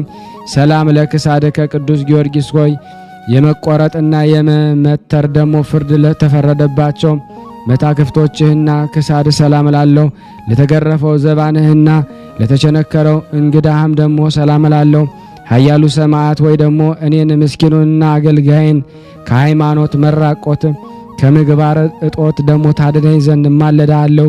ልብስ ተጋድሎን በበጎ በክርስቶስ ደም አጥበ ከአላውያን ቀማኛ ከካህዲያን ወንበሪዎች ጠብቀ ክብረ ልብስን ደግሞ በክብር ደግሞ ለመልበስ በቅተሃልና። ሰላም ለሕፅንከ ቅዱስ ጊዮርጊስ ሆይ አስራው ደግሞ አእዳውህን ደግሞ ለሚንቀሳቀሰው ወሮች ደግሞ ሰላም ላለው ዳግመኛም የታምራት መምህር ለሆነው ክንድህና እደ ኩርና ሰላም ላለው ተአምር ሰሪው ሰማዕት ሆይ ትግልህ ሕይወት ስነ ተጋድሎም መድኃኒት የሆነ ዘንድ ፈጽሜ ደግሞ ማለድሃለሁ። ሰላም ለእመትከ ጊዮርጊስ ሆይ ለክብርት ክንድህና ተባባሪዋ ለሆነችው መዳፍም ሰላም ላለው እንዲሁም ለጣቶችህና እንደ ዕንቁ ደግሞ ፈርጥ ለሚያበሩ የእጆች አጽፋር ደግሞ ሰላም ላለው ተአምር ሰሪው ሰማዕት ወይ ደግሞ የሰማዕታትን የተከታዮቹንም ደግሞ አለቃ ነህና አቤቱ በጥበብህ ከባህር ሐዘን አሻግረኝ። በባህር ላይም ደግሞ መሄድ ያለመደው የባህርን ጠባይ ደግሞ ሊያውቅ አይችልምና ሰላም ለገቦከ ቅዱስ ጊዮርጊስ ሆይ እንደ መስታወት ለሚያንጸባረቀው ከርስህ ሰላም ላለው ዳግመኛም እንደ ብርሌ ጽሩይ ለሆነው ልቦና ለምንቲዎች ኩልያቶች ሰላም ላለው አባቴ ጊዮርጊስ ሆይ በሕያው ክርስቶስ ሕያው ነህና አፈሩ ሳሩ ቅጠሉ የመዓዛው ሽታ ልቦናን እንደሚመስጠው አገርህ በአምባ ላይ ፈረስ አፈናጠ ተወስደ ዘንድ እማልድሃለሁ። ሰላም ለሕሊናከ ቅዱስ ጊዮርጊስ ሆይ ለውሳጣዊ ገንዘቦችና ሐሳቦችን ሁሉ ከቶ ችሎታ ሳይኖረኝ ደፍሬ ደግሞ ሰላም እልሃለሁ። ተአምር ሰሪው ሰማዕት ሆይ አዲሱን የወይን ድርሰት ደግሞ በማከታተል አጠጣኝ። የኖረ የወይን ጠጅ በእኔ ዘንድ አለና እኔም እኮ አዲሱን የምስጋና ወይን ጠጅ አቀርብልሃለሁ። ሰላም ለሐቄከ ቅዱስ ጊዮርጊስ ሆይ ለተከበሩት አቋያጾችህና ጽኑ ለሆኑ ወገብ ሰላም እላለሁ። ከሁለቱ አእጋሮችህ ጋራ ለአብራኮች ሰላም እላለሁ። ተአምር ሰሪው ሰማዕት ሆይ የምክርና የጥበበኛ መገኛ ነህና ከዚህ ዓለም የጨለማ ጻዕር ደግሞ በኃይለ ጸሎትህ ተድላ ደስታ ደግሞ ወደ አለበት ወደ ሰማያዊት ጉባኤ ደግሞ አሳርገኝ። ሰላም ለሰኮናዊከ ቅዱስ ጊዮርጊስ ሆይ ከሁለቱ ተረከዞችህ ጋራ ለመጫማዎች ሰላም እላለሁ። እንደ ከበረ ዕንቁ ለሚያበሩት ለእግረ ጽፍሮችህና ጣቶችህ ሰላም እላለሁ። ተአምር ሰሪው ሰማዕት ሆይ ደግሞ ደረቁን ምሰሶ ደግሞ በማለምለም ተአምራትን ገልጸሃልና ከጽኑ መከራ በጸሎትህ አድነኝ። ሰውን ደግሞ ለስቃይ የሚዳርጉ ረሃብ ቸነፈር ከእነሱ ይፈልቃልና ሰላም ለቆምከ ቅዱስ ጊዮርጊስ ሆይ የዘንባባ በቀልት ደግሞ ለሚመስለው ስነ ቆም ሰላም እላለሁ። እንዲሁም ለስነ መልክህና ደግሞ ለጸአተ ነፍስ ሰላም እላለሁ። ተአምር ሰሪው ጊዮርጊስ ሆይ የማስተዋልና የጥበብ መከታ ደግሞ ነህና ደመና ዝናማት እንደሚያዘን ፍጹም የሆነ የሕይወትን መንፈስ ከፈጣሪ ዘንድ ላክልኝ። ሰላም ለግንዘተ ስጋከ ቅዱስ ጊዮርጊስ ሆይ መካነ መቃብሩ በልዳ አገር ለሚገኘው ግንዘተ ስጋ ሰላም እላለሁ። ከድንግል ማርያም ፍልሰተ ጋራ ለሚተባበረው ፍልሰትህም ሰላም እላለሁ። ተአምር ሰሪው ሰማዕት ሆይ ደግሞ የእልፍ አእላፍ ኃይል አለቃ እንደመሆንህ መጠን ህብረ መልኳ ደግሞ መስታወት ጠፈሯ ደግሞ መብረቅ ወደ ሆነው ብርሃናዊት አዳራሽ በረድኤትህ ነጥቀህ ደግሞ አስገባኝ። አኮ ቅዱስ ጊዮርጊስ ሆይ መጽሐፍትንና ድርሳናትን በማብዛት ሳይሆን በጥቂት ቃላት ብቻ የአንደበት ምስጋናን አቀርብልሃለሁ። ተአምር ሰሪው ሰማዕት ሆይ ፈዋሴ ድውያን ደግሞ እንደመሆን ከወፍ በሽታ ፈውሰህም የምታድነህና ልመናዬን ጸሎቴን ዘወትር ቸል ሳትል ስማኝ። ከሱ በሺ የሚቆጠሩ ልዩ ልዩ ነገሮችን ይተላለፋሉና ሰላም ለከ ዘልዳው ጊዮርጊስ ሆይ ለአንተ ሰላምታ ይገባል። ፈረሰኛው ጊዮርጊስ ሆይ ሰላምታ ይገባል። የተወደደው ልጇ የኢየሱስ ክርስቶስና የድንግል ማርያም እውነተኛው ምስክር ሆይ ሰላምታ ይገባሃል። የጥበብ መገኛው አዳራሽ ሆይ ሰላምታ ይገባሃል። ሰላም ለከ ቅዱስ ጊዮርጊስ ሆይ ስለ ኢየሱስ ክርስቶስ ምስክርነት ልዩ ልዩ ስቃዮችን የታገስክ ጊዮርጊስ ሆይ ሰላምታ ይገባሃል። ስጋ ለአራት ለስድስት ክፍል የተከፋፈለው ጊዮርጊስ ሆይ ናርዶስ ከሚባል የሽቱ አበባ ይልቅ መዓዛው ሃይማኖት ይጥመኛልና ሰላምታ ይገባል። ሰላም ለከ ቅዱስ ጊዮርጊስ ሆይ ጥበብ አሳደገች፣ ማደሪያዋም ደግሞ አደረገች። በተሰጠህም ቃለ አእምሮ በሴትዮዋ ላይ ደግሞ ያደረውን ጸላኤ ሰናይ አስወጥተህ ሰደድክ። ጊዮርጊስ ሆይ ስለዚህ ስም መንታ ተባልክ። ሰላም ለከ ቅዱስ ጊዮርጊስ ሆይ የመታሰቢያ ዜና እጅግ ለሚመስጠው ለሚጥመው ደግሞ ፈጽመው ደግሞ ለሚያምረው ሰላምታ ይገባል። ጼና መዓዛ ከዱር አበባዎች ይልቅ የጣፈጠ ነው። ቅዱስ ጊዮርጊስ ሆይ እንቁ ባህሪ ነክ እኮን። ሰላም ለከ ቅዱስ ጊዮርጊስ ሆይ ስለ ቀናችሁ ሃይማኖት ነፍስን አሳልፈ የሰጠህ ጊዮርጊስ ሆይ ሰላምታ ይገባሃል። ጊዮርጊስ ሆይ በልዩ ልዩ ቅመም ተቀምመው ከተሰራ ሽቱ ይልቅ በብዙ ዋጋ ደግሞ የማይገኝ መዓዛው የጣፈጠ ሽቱ አንተ ነህና ሰላም ለከ ቅዱስ ጊዮርጊስ ሆይ የዘንባባ በቀልት ለሚመስለው ስነ ቆም ሰላም እላለሁ። ሰማዕቱ ጊዮርጊስ ሆይ አዕዋፈ ገነት በአንተ ጥላ ስር ይጠለላሉ። እኒህም በጌታ በኢየሱስ ክርስቶስ ስም አሳምነ ያጠመካቸው ልብሰ ጥምቀትን የተላበሱ ምእመናን ናቸው። ሰላም ለከ ቅዱስ ጊዮርጊስ በአፌ ብቻ ሳይሆን ከልቤ እወድሃለሁና ሰላም እልሃለሁ። ስለዚህ አባት ሆይ ምስጋናዬን አታቃልብኝ፣ ተቀብለ ዋጋዬን አሰጠኝ እንጂ ለኔ የደሃው ወርቄ አንተ ጊዮርጊስ ነህና። ሰላም ቅዱስ ጊዮርጊስ የማርያም አገልጋይ ጊዮርጊስ ሆይ ሰላም እንልሃለን። ከጽጌረዳ አበባ ይልቅ መዓዛ ሃይማኖት ለሚጣፈጠው ጊዮርጊስ ሆይ ሰላም እንልሃለን። የልዳው ኮከብ ጊዮርጊስ ሆይ ሰላም እንልሃለን። ሰላም ለሀገር ቅዱስ ጊዮርጊስ ሆይ ሰላም ለሀገሩ፣ ሰላም ለደብሩ፣ ሰላም ለመቃብሩ። የአምባ ላይ ፈረሱ እግሩ በቆመበት በዚያ በከናፈሮቹ ይሳሙኝ፣ ወደ ሀገሩም ይውሰደኝ። የቅዱስ ጊዮርጊስ ፍቅሩ እጅግ አስጨንቆኛልና። ኦ ፍጡነ ረድኤት ለደካማው ለብርቱም ረዳት ፈጥነ የምትደርስለት ጊዮርጊስ ሆይ ደግነት በጎነት ከመጠን በላይ ነውና እኮን በአማላጅነት የሚተማመኑትን ሁሉ ነፍስ ዋስ ጠበቃነ እኮን ከቂም በቀል ንጹሕ በመሆን እንደ ክብርት እመቤታችን እንደ ማርያም ርኅሩህ ልብ ነህና። ኦ ፍጡነ ረድኤት ጊዮርጊስ ሆይ ከላይ ባለ በሰማይ ከታች ባለ በምድር በብዙ ወገን ለእርዳታ ፈጥነ እንደ ደረስ የኤፍራታ ርግብ የተባልክ እንደ እመቤታችን ማርያም ነው እኮን። በመሆኑ በእናት ቴዎብስታ ስም ደግሞ እንደ ስምህ መንታነት የባለሟልነት ስምህን ትሰጥ ዘንድ ቃል ኪዳን እንድትገባልኝ ማለዳለሁ። ኦ ፍጡነ ረድኤት ቅዱስ ጊዮርጊስ ሆይ አንተን በመታመን ለጠራ ሁሉ ፈጥነ ስትደርስ ከአውሎ ንፋስ ይልቅ በተፋጠነ ሩጫ ነው እኮን። ጊዮርጊስ ሆይ የዘወትር ጸሎቴን የቃሌንም ልመና ጮኸት ትቀበል ዘንድ ለይቅርታና ምሕረት ፈጥነ ወደ እኔ ትቀርብ ዘንድ። ኦ ፍጡነ ረድኤት ፈጥኖ ደራሹ ጊዮርጊስ ሆይ ለጠላቴ መሳቂያ አታደርገኝ፣ ለሚተነኳኮሉኝም መሰደቢያ አታደርገኝ፣ ከክፉ ጎረቤቶችም መዘባበቻ አታደርገኝ።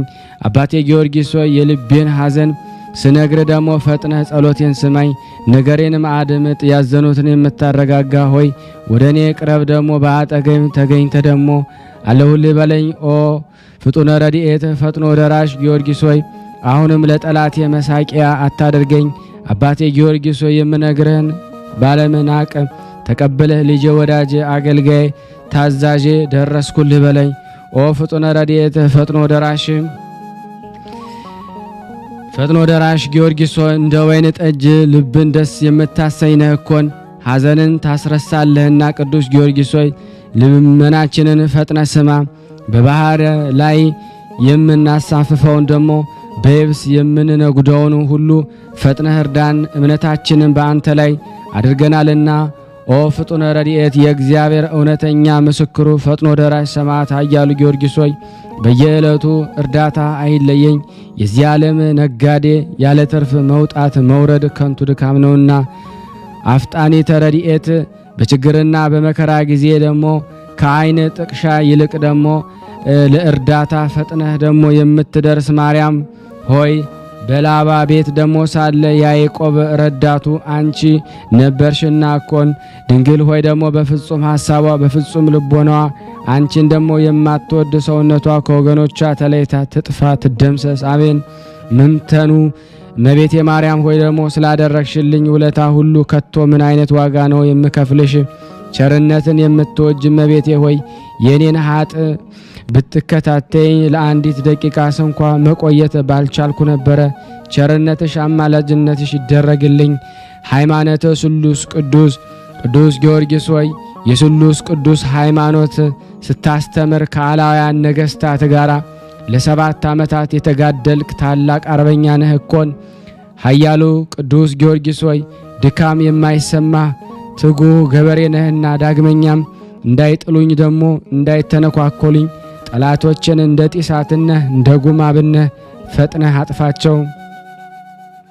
7 ዓመተ ቆራጡን የእግዚአብሔርን ጭፍራ ቅዱስ ጊዮርጊስ ሆይ ስጋውን በክፍል በክፍል እየቆራረጡ በእሳት እያቃጠሉ ሐመድ ስጋውን በነፋስ እየበተኑ አላውያን ነገሥታትን ለ7 ዓመት አሰቃዩት። በዚህ ሁሉ በተቀበልከው መከራ በእግዚአብሔር ዘንድ ክቡር ታላቅ ነው። በመጽሐፍ እንደተመለከትነውና በጆሮ እንደሰማነው ከሰማዕታት ሁሉ በአላውያንን መናፍቃን ዘንድ እጅግ የሚያስፈራ ባለግርማ ሰማዕት ነው። ቅድስት ቤተ ክርስቲያን የኢየሱስ ክርስቶስ ክቡር ሰማዕት መሆኑን አምና በፍጹም ክብር ታከብረዋለች። አቤቱ አምላካችን ሆይ በታላቁ ሰማዕት ቅዱስ ጊዮርጊስ በአንተ ዘንድ ባለሟልነትን በመናፍቃንና በአላውያን ዘንድ የመፍራትና ግርማ እንዳጎናጸፍከው ለወንጌል ልጆች የምንሆን ደሞ አገልጋዮች በግዙፍ አካልና በረቂቅ መንፈስ ሊተነኳኮልን በሚመጡ ጠላቶቻችን ላይ ድል የመንሳትን አክሊል አቀናጀን። አሜን። ውድና የተወደዳችሁ የክርስቶስ ቤተሰቦች ይህንን ድምጽ የምትከታተሉ የቅዱሳን ዝክር ቤተሰቦች ለአንድ ደቂቃ ቆም ብላችሁ ሼር ላይክ ማድረጋችሁን እንዳትረሱ አስታውሳችኋለሁ። ከዚህ በመቀጠል ደግሞ ሐጹረ ጸሎቱን አደርሳለሁ። ጌታዬ ኢየሱስ ክርስቶስ ሆይ አቤቱ ራሳቸውን ከሚወዱ ለገንዘብ ከሚስገበገቡ ትምክተኞች ትዕቢተኞችና ተሳዳቢዎች ለወላጆቻቸው ከማይታዘዙ ውለታ ቢሶች ፍቅር አንድነት ከሌላቸው የማይበር አንድነት እንዳልተባበር በሐጹረ መስቀል እጠረኝ። አቤቱ ለምንሃለሁ ማለዳለሁ። ከሰው ጋር ስምምነት የሌላቸው ሰው ሆነው ሰውን ከገንዘቡ ጋር አብረው ለማዋጥ የሚፈልጉ ስም የሚያጠፉ ታሪክን የሚያጎድፉ የመልካምና የበጎ ነገር ጠላቶች ከሆኑ ራሳቸውን ከማይቆጣጠሩ ጨካኞች ጥንቃቄ ከጎደላቸው በትዕቢት የተነፉ እግዚአብሔርን ከመውደድ ይልቅ ስጋዊ ደስታን የሚወዱ ሃይማኖት ያላቸው እየመሰሉ እግዚአብሔርን ክደው አማኙን የሚያስክዱ ከሃዲዎች ወደ እኔ ወደ አገልጋይ እንዳይቀርቡ በኃያሉ ክንድ አርቅልኝ፣ በቸርነትም ሐጹር ክበበኝ። አቤቱ አምላኬ ሆይ ሰማዕታትን በደም ጻድቃንን በገዳም ሐዋርያትን በአጽናፈ ዓለም መላእክትን በጽርሐ አርያም እንዳጸና እኔንም አገልጋይንም በምግባር በሃይማኖት አጽንተ ከአመፀኛ ከተንኮለኛ ከአሉተኛ ከአስመሳይ ከሐሰተኛ ከዳቢሎስ መልእክተኛ በረድኤት ሐጹር ከለኝ። አቤቱ ይህን ዓለም ንቆ አጥቅቶ የንጉሥ ነገሥቱን ዘውድ አውልቆ በትረ መንግሥቱን ወርውሮ ፈጣሪያቸውን በካዱ ለጣዖት በሚሰግዱ በሰባ ነገሥታት በአደባባይ ለሁለተኛው አምላክ ምስክርነቱን ለማሰማት በሰይፍ ተመትሮ በመጋዝ ተተርትሮ በስለት ተተልትሎ በመዶሻ ተቀጥቅጦ በማረጃ ተፈልጦ በእሳት ተለብልቦ በብረት ምጣድ ተጠብሶ እየሞተ እየተነሳ ልዩ ልዩ ተአምራትን በማድረግ የሰማያዊትን አክሊል መንግሥት የተቀናጀ ስለ ወጣቱ ሰማዕት ስለ ቅዱስ ጊዮርጊስ ብለህ እኔንና እዚህ የተሰበሰብነውን አገልጋዮችን የተንኮል ያይደለ በበጎ ነገር የተመሰረተ የልቤን ሐሳብ ከመፈጸም ጋራ ከሃይማኖት ወረርሽኝ በትድግና ደግሞ ሐጹር ታድነኝ ዘንድ አሜን። አቤቱ የጊዮርጊስ አምላክ ሆይ በመዓትህ የራቀ ምሕረትህ የበዛ ነውና ክፎች በማህበር አንድነታቸው ሰውነቴን ለማጥፋት ከሚፈልጓት በእኔ ላይ ደግሞ የተነሳሳው አመፀኞች ለተራቆቱ ሰማዕት ስለ ቅዱስ ጊዮርጊስ ብለህ ወደ እኔ ተመልክተህ በጠላቴ እጅ ተላልፌ እንዳልሰጥ በፈጥኖ ደራሹ ሰማዕት ሐጹረ ጸሎት ጠብቀኝ። አቤቱ ጌታዬ ኢየሱስ ክርስቶስ ሆይ ምላሳቸውን ለነገር እንደ እባብ የሚያውለበልቡ እርምጃዬን ለማሰነካከል የሚመክሩ ለእግሮቼም ደግሞ ወጥመድ የሚዘረጉ በመንገዴ ላይ ደግሞ እንቅፋት የሚያኖሩ መተተኞች ወጥመድ እንዳልጠመድ ለኃያላኑ ኃይሉን ስለ ዕድል አድራጊው ስለ ቅዱስ ጊዮርጊስ ብለህ አካባቢን በማዳን ሐጹር አስከብራት። አሜን አሜን። አምላከ ጊዮርጊስ እርዳን፣ አምላከ ጊዮርጊስ እርዳን፣ አምላከ ጊዮርጊስ እርዳን። የቀረብነውን ጸሎታችንን ልመናችን እግዚአብሔር ተቀበለን። እንደ ቸርነቱ ነው እንጂ እንደኛ ኃጢአት ብዛት እንዳይሆን ሁላችንም በያለንበት ተጠብቀን ዘንድ እንዲህም ብለን ቅዱስ ልጅህ እንዳስተማረን አባታችን ሆይ በሰማያት የምትኖር ስምህ ይቀደስ፣ መንግሥትህ ትምጣ፣ ፍቃድህ በሰማይ እንደሆነች እንዲሁም በምድር ትሁን። የዕለት እንጀራችንን ስጠን ዛሬ፣ በደላችንን ይቅር በለን እኛም የበደልነውን ይቅር እንደምንል፣ አቤቱ ወደ ፈተና አታግባን ከክፉ ሁሉ አድነን እንጂ መንግስት ያንተ ናትና ኃይል፣ ክብር፣ ምስጋና ለዘላለሙ አሜን። እመቤታችን ቅድስት ድንግል ማርያም ሆይ በመልአኩ በቅዱስ ገብርኤል ሰላምታ ሰላም እንልሻለን። በሐሳብሽ ድንግል ነሽ፣ በስጋሽም ድንግል ነሽ። የአሸናፊ እግዚአብሔር እናት ሆይ ሰላምታ ላንቺ ይገባሻል። ከሴቶች ሁሉ ተለይተሽ አንቺ የተባረክሽ ነሽ፣ የማኅፀንሽ ፍሬ የተባረከ ነው። ጸጋን የተሞላሽ ቅድስት ሆይ ደስ ይበልሽ፣ ልዑል እግዚአብሔር ካንቺ ጋር ነውና ከተወደደው ልጅሽ ከጌታችን ከመድኃኒታችን ከኢየሱስ ክርስቶስ ዘንድ ይቅርታንና ምሕረትን ለምኝልን ኃጢአታችንን ያስተሰርይልን ዘንድ ለዘላለሙ አሜን። ምስጋና ይሁን አንድ አምላክ ለሚሆን ለአብ ለወልድ ለመንፈስ ቅዱስ ዛሬም ዘወትርም ለዘላለሙ አሜን። የቅዱሳን ዝክር ተከታታዮች ሁላችሁም ሼር፣ ላይክ በማድረግ ለምእመናን እንድታደርሱ በቅዱስ ጊዮርጊስ ስም ጠይቃቸዋል። ከዚህ በመቀጠል ስንክሳር ዘወርኀ ሰኔ 23 ቀን የሚነበበውን በሥላሴ ስም አነባለሁ። እግዚአብሔር ለእኔ ማንበብን ስልጣን ይስጠኝ። አንድ አምላክ በሆነ በአብ በወልድ በመንፈስ ቅዱስ ስም ሰኔ 23 በዚህ ቀን በእስራኤል ሁሉ ላይ የነገሰ የዳዊት ልጅ ሰለሞን የዕረፍቱ መታሰቢያ ነው። የዚህ ሰለሞን የእናቱ ስም ቤርሳቤህ ነው። የዳዊት ሕግ ተላልፎ ከእርሷ ጋር ስለመበደሉ ባሏንም ስለማስገደሉ ጌታ በገሰጸው ጊዜ ንስሐ ገብቶ መሪር ለቅሶን አለቀሰ። ንጹሕ ስለሆነ ንስሐውንም ይቅር አለው። ከዚህ በኋላ በእግዚአብሔር ፍቃድ እርሷን አገባትና ሰለሞንን ወለደች። ንጉሥ ዳዊትም ከእርሱ በኋላ ልጇ ሰሎሞንን እንዲነግስና በዙፋን ላይ እንዲቀመጥ ቃል ገባላት። እንዲህ ሆነ። ሰሎሞን 12 ዓመት በሆነው ጊዜ አዶንያስ እነግሳለሁ ብሎ ተነሳ። ምክሩም ሁሉ ከሶርያ ልጅ ከኢዮአብና ከካህኑ አብያታር ጋር ሆነ። እርሱም አዶንያስን ተከትለው ረዱት። አዶንያስም በሮቤል ምድር ምንጭ አጠገብ ባለ በአልቲ ዘኤልቴ ላይ ፍየሎችን በጎችንና ላሞችን አርዶ የንጉሥ አሽከሮች የሆኑ የይሁዳ አርበኞችን ሁሉና የንጉሡ ልጆች ወንድሞቹን ሁሉ ጠራ። ከዚህ በኋላ አዶንያስ ይህን እንዳደረገ ለቤርሳቤህ በነገሩትም ጊዜ ወደ ንጉሥ አዳራሽ ውስጥ ገብታ ለንጉሥ ሰገደች። ንጉሡም ዳዊትንም ምን ሆንሽ አላት። ጌታዬ ሆይ ልጅ ሰለሞን ከእኔ በኋላ ይነግሳል፣ በዙፋኔም ላይ ይቀመጣል ብለህ ለእኔ ለባሪያ በፈጣሪ በእግዚአብሔር ስም አንተ ማልክልኝ። እነሆ ዛሬ አዶንያስ ነገሰ። ጌታዬ ንጉሥ ሆይ አንተ ግን አላወክም አለችው። ከንጉሡም ጋራ ገና ስትነጋገር ነቢዩ ናታን መጣ። ለንጉሡም ናታን መጣ ብለው ነገሩት። ወደ ንጉሡም ገባ። በምድር ላይም በግንባሩ ተደፍቶ ሰገደ። ነቢዩ ናታንም ከእኔ ቀጥሎ አዶንያስ ይንገስ፣ በዙፋኔም ላይ ይቀመጥ ያልክ አንተ ነህ። ዛሬ ወርዶ በጎችንና ብዙ ፍየሎችን አርዶ የሰራዊት አለቆችና የንጉሥ አሽከሮችን ሁሉ ካህኑ አብያታርንም ጠርቷልና በፊቱም ላይ ይበላሉ ይጠጣሉ። አዶንያስ 1000 ዓመት ይንገስ ይሉታል አለው። ዳዊትም ቤርሳቤህን ጥሯት አለና ጠሯት። ገብታም በንጉሡ ፊት ተቆመች። በእግዚአብሔር ፊት እንደማልኩልሽ አሁንም በዚህ ቀን እንደዚሁ እንዳደርግ ሰውነቴን ከመከራዬ ሁሉ ያዳናት የእስራኤል አምላክ እግዚአብሔር ሕያው ነው ብሎ ማለ። ቤርሳቤህም አንገቷን ደፍታ በግንባሯ በመሬት ወድቃ ለንጉሡ ሰገደች። ጌታዬ ንጉሥ ዳዊት ለዘላለም ኑር አለች። ንጉሥ ዳዊትም የዮዳሄ ልጅ ብንያስንና ካህኑን ሳዶቅን ነቢዩ ናታንን ግራ አዝማችሁንና ቀኝ አዝማችሁን ጥሩልኝ አለ።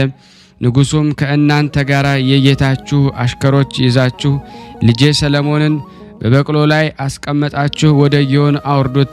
በዚያ ነቢዩ ናታንና ካህኑ ሳዶቅ ቀብታችሁ በእስራኤል ላይ አንግሱት አላቸው።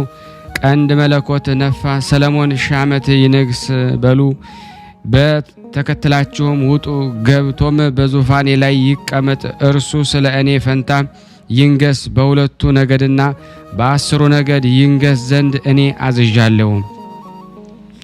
ካህኑ ሳዶቅም ከድንኳኑ ቀረና ቅባውን ወስዶ ሰለሞንን ቀባው። ቀንድ መለኮትንም ነፋ።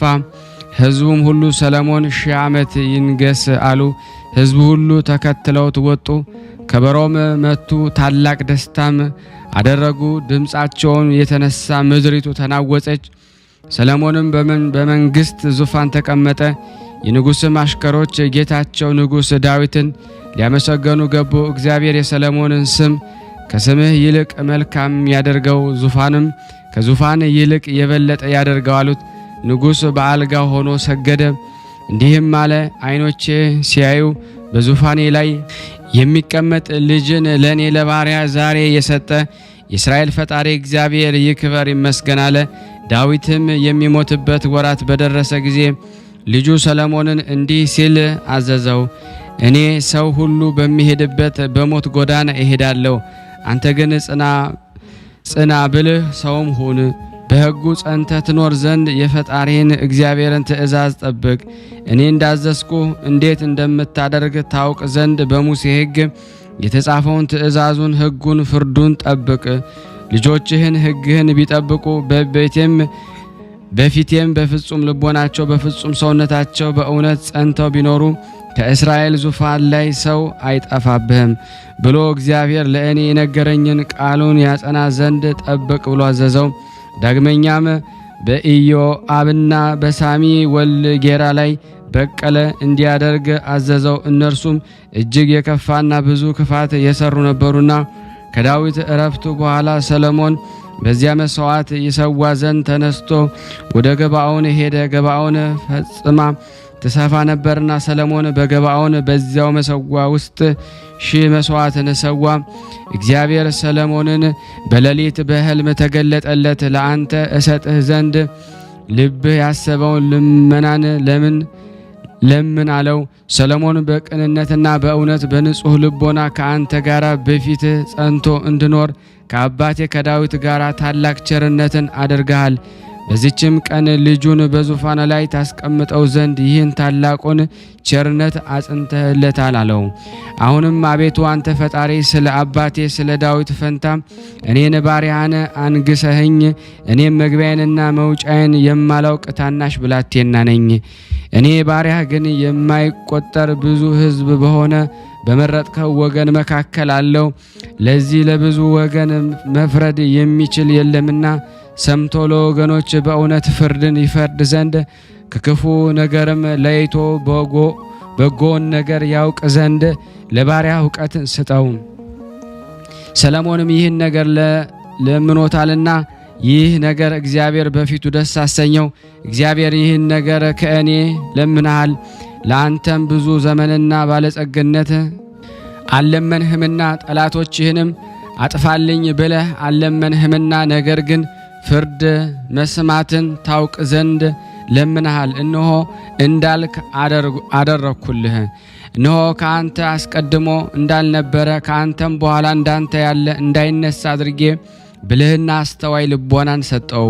ሰው በመንግስቱ እንዳንተ እንዳልሆነ አድርጌ ያልለመንኸኝን ባለጠግንነትና ክብርን በዘመን ሁሉ ሰጣለሁ አለው። ሰሎሞንም ከእንቅልፍ በነቃ ጊዜ እውነተኛ ሕልም እንደሆነ አወቀ። ተነስቶም ወደ ኢየሩሳሌም ሄደ። በጽዮን በእግዚአብሔር ታቦት ሕግ አንጻር ባለ መሠዊያ ፊት ቆሞ የሰላም መስዋዕትን አቀረበ። ለሰዎቹና ለሱም ታላቅ ግብዣን አደረገ። በዚያን ጊዜ 2 አመንዝራ ሴቶች ወደ ንጉሥ መጥተው በፊቱ ቆሙ። አንዲቷ ሴት ጌታዬ ስማኝ፣ እኔና ይህቺ ሴት በአንድ ቀን እንኖራለን፣ በአንድ ቦታም ወለድን። እኔ በወለድኩ በ3ኛው ቀን ይህቺ ሴት ወለደች፣ በአንድነትም እንኖራለን። በዚህ ቤት ከሁለታችን በቀር ከእኛ ጋር ማንም አልነበረም። በላዩ ላይ ተጭናዋለችና የዚህ ሴት ልጅ በሌሊት ሞተ። በሌሊት እኩሌታም ተነስታ ተኝቼ ሳለው ልጄን ከአጠገቤ ወስዳ በብብቷ አስተኛችው። የሞተውን ልጇን በአጠገቤ አስተኛችው። ልጄን አጠባ ዘንድ በጠዋት በነቃሁ ጊዜም ያንን የሞተ ልጅ አገኘው። በነጋ ጊዜ አየሁት፣ እነሆ የወለድሁት ልጄ አይደለም አለች። ያቺ ሁለተኛዋ ሴት አይደለም፣ ይህ ደህናኛው የእኔ ልጅ ነው እንጂ ያንቺ ልጅ አይደለም፣ ያንቺስ የሞተው ነው አለች። በንጉሡ ፊት እንዲህ ተባባሉ። ንጉሡም ሰይፉን አምጡ ደህነኛውን ልጅ ከሁለት ቆርጣችሁ እኩሌታውን ለዚች እኩሌታውን ለዚያች ስጡ አለ። ስለ ልጇ ማኅፀኗ ታውኳልና። ልጇ ደህና የሆነ ያቺ ሴት መልሳ ንጉሥ ጌታዬ አይደለም፣ መግደልስ አትግደሉት፣ ደህነኛውን ልጅ ለእሷ ስጧት አለች። ያቺ ሴት ግን አካፍሉን እንጂ ለእኔም ለእሷ አይሁን አለች።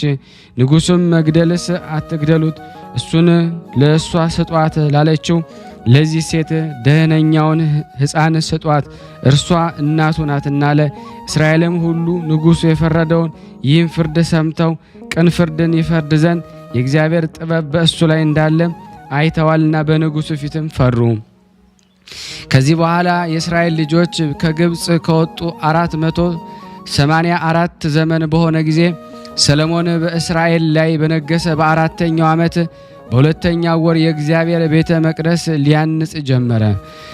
በ11ኛው ዘመነ መንግስቱ ወሩ ባዕድ በሚባል በ8ኛው ወር ቤቱንና ሥርዓቱን ሁሉ ፈጸመ። በ7 ዓመትም ውስጥ ሥራው የራሱንም ቤት 13 ዓመት ሰርቶ ጨረሰ።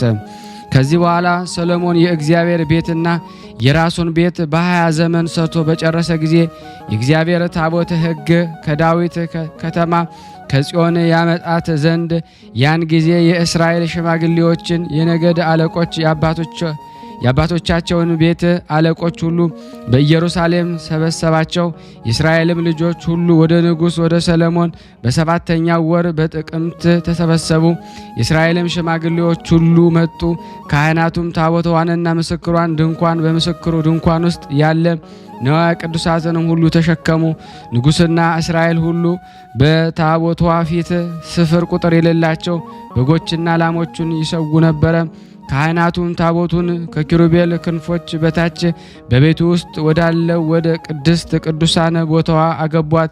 ኪሩቤል በታቦቷ ቦታ ላይ ክንፋቸውን ጋርደዋልና ኪሩቤል በስተላይ በኩል በቅድስተ ቅዱሳን ላይ ታቦቷን ጋርደዋት ነበረ። ከቅድስተ ቅዱሳን ጋር የተያያዙ ነበሩ። ቅዱሳን ኪሩቤል ከፍ ብለው ከቅድስተ ቅዱሳን አንጻር ላይ ሆነው ያያሉ፣ በውጭ ግን አይታዩም ነበረ። ከግብፅ አገር በወጡ ጊዜ እግዚአብሔር ከእስራኤል ልጆች ጋር ቃል ኪዳን ከገባባቸው ሙሴ በዚህ በኮሬብ ከአኖራቸው ከሁለቱ ጽላቶች በቀር በታቦቱ ውስጥ ሌላ አልነበረም። ከዚህ በኋላ ካህናቱ ከቤተ መቅደስ በወጡ ጊዜ ቤተ መቅደሱን ሁሉ ብርሃን መላው። የእግዚአብሔር ብርሃን በማደሪያው ቤተ መቅደስ ሞልቷልና ከብርሃኑ መገለጥ የተነሳ ካህናቱ ስራቸውን መስራትና ከፊቱ መቆም ተሳናቸው። ያን ጊዜ ሰሎሞን እግዚአብሔር በደመና ውስጥ እኖራለሁ ብሏል፣ እኔም ለዘላለም የምትኖርበት ማደሪያ ቤተ መቅደስን በእውነት ሰራሁልህ አለ። ንጉሡም ፊቱን መልሶ የእስራኤልን ጉባኤ ሁሉ መረቃቸው። ወደ እግዚአብሔር ረጅም ጸሎትን ጸለየ። ሰሎሞን ይህን ሁሉ ልመና ወደ እግዚአብሔር ለምኖ በጨረሰ ጊዜ በጉልበቱ ተንበርክኮ ከሰገደበት እጆቹንም ከዘረጋበት ከመሰዊያው ፊት ተነሳ። ቆሞም የእስራኤልን ማህበር እንደተናገረው ሁሉ ለወገኖቹ ለእስራኤል እረፍትን የሰጣቸው እግዚአብሔር ይክበር ይመስገን ብሎ በታላቅ ቃል መረቃቸው። ከዚህ በኋላ ንጉሡና የእስራኤል ልጆች ሁሉ በእግዚአብሔር ፊት መስዋዕትን ሰዉ። ንጉሡም ሰሎሞንን ለእግዚአብሔር ስለ ሰላም መስዋዕት የሰዋቸው ሁሉ 22,000 ላሞችና 120,000 በጎች ናቸው። ንጉሡ ሰሎሞንና የእስራኤል ልጆች ሁሉ ያን ጊዜ ለእግዚአብሔር ማደሪያ ለቤተ መቅደስ ቅዳሴ ቤት አደረገ። ቀድሞ በገባኦን እንደታየው ዳግመኛ እግዚአብሔር ለሰሎሞን ታየው። በፊቴ የለመንከኝ ልመናህን ጸሎትህን ሰማው፣ እንደ ልመና ሁሉ አደረኩልህ። ስሜ በዚያ ለዘላለም ጸንቶ ይኖራል ዘንድ የሰራኸውን ቤተ መቅደስ አከበርሁት። ልቦናዬንም ዓይኖቼም በዘመን ሁሉ በዚያ ጸንተው ይኖራሉ አለው። ሰሎሞንም 40 ዘመን ነገሰ። ከመንገሱም በፊት 12 ዓመት ኖረ። መላ ዕድሜውን 52 ዓመት ነበር። በሰላም አረፈ። ይህም ጥበብ የተሰጠው ንጉሥ ሰሎሞንም ጥቅም ያላቸው ብዙዎችን መጽሐፍትን ደርሷል። እሊህም ትንቢትና ትምህርት ያለባቸው ምሳሌዎችና መሐሌዎች ናቸው። ለእግዚአብሔር ምስጋና ይሁን፣ እኛንም በቅዱሳን ጸሎት ይማረን ለዘላለሙ አሜን። በዚችም ቀን ደግሞ በክብር ባለቤት ክርስቶስ የታመነ አባ ኖባ አረፈ። ይህ ቅዱስ መነኮስ በላይኛው ግብጽ ከሚገኙ ገዳማት በአንዱ ገዳም ውስጥ የሚጋደል ጽምድ ነበረ። ዲዮቅልጥያኖስ ብዙዎች ሰማዕታትን ሊያሰቃይና ደማቸውን ሊያፈስ በጀመረ ጊዜ በአንዲት ቀን 80 ሰማዕታትን አቅርቦ ደማቸውን አፈሰሰ። በዚያን ጊዜ አባ ኖብን አስታውሱ የእንዴናውን ገዥ እንደሆነው ወደ አርያኖስ አቀረቡት። እርሱም ለአማልክት ዕጣን ሰዋ፣ ይህንን የምንኩስና ልብስ ከላይ አውጥተህ ጣላለው። አባ ኖባ ይህ ስራ ከቶ ከእኔ ዘንድ አይደረግም፣ የክብር ባለቤት ፈጣሪ ኢየሱስ ክርስቶስ አልተወውም፣ የረከሱ ጣዖታትንም አላመልክም አለ። መኮንኑም በየራሱ በሆነ ስቃይ እጅግ አሰቃየው። ያም አባ ኖባ ክብር ይግባውና በጌታችን በኢየሱስ ኃይል ታግሶ ተቀበለ። ከዚህ በኋላ ወደ 5 አህጉር ሰደደው።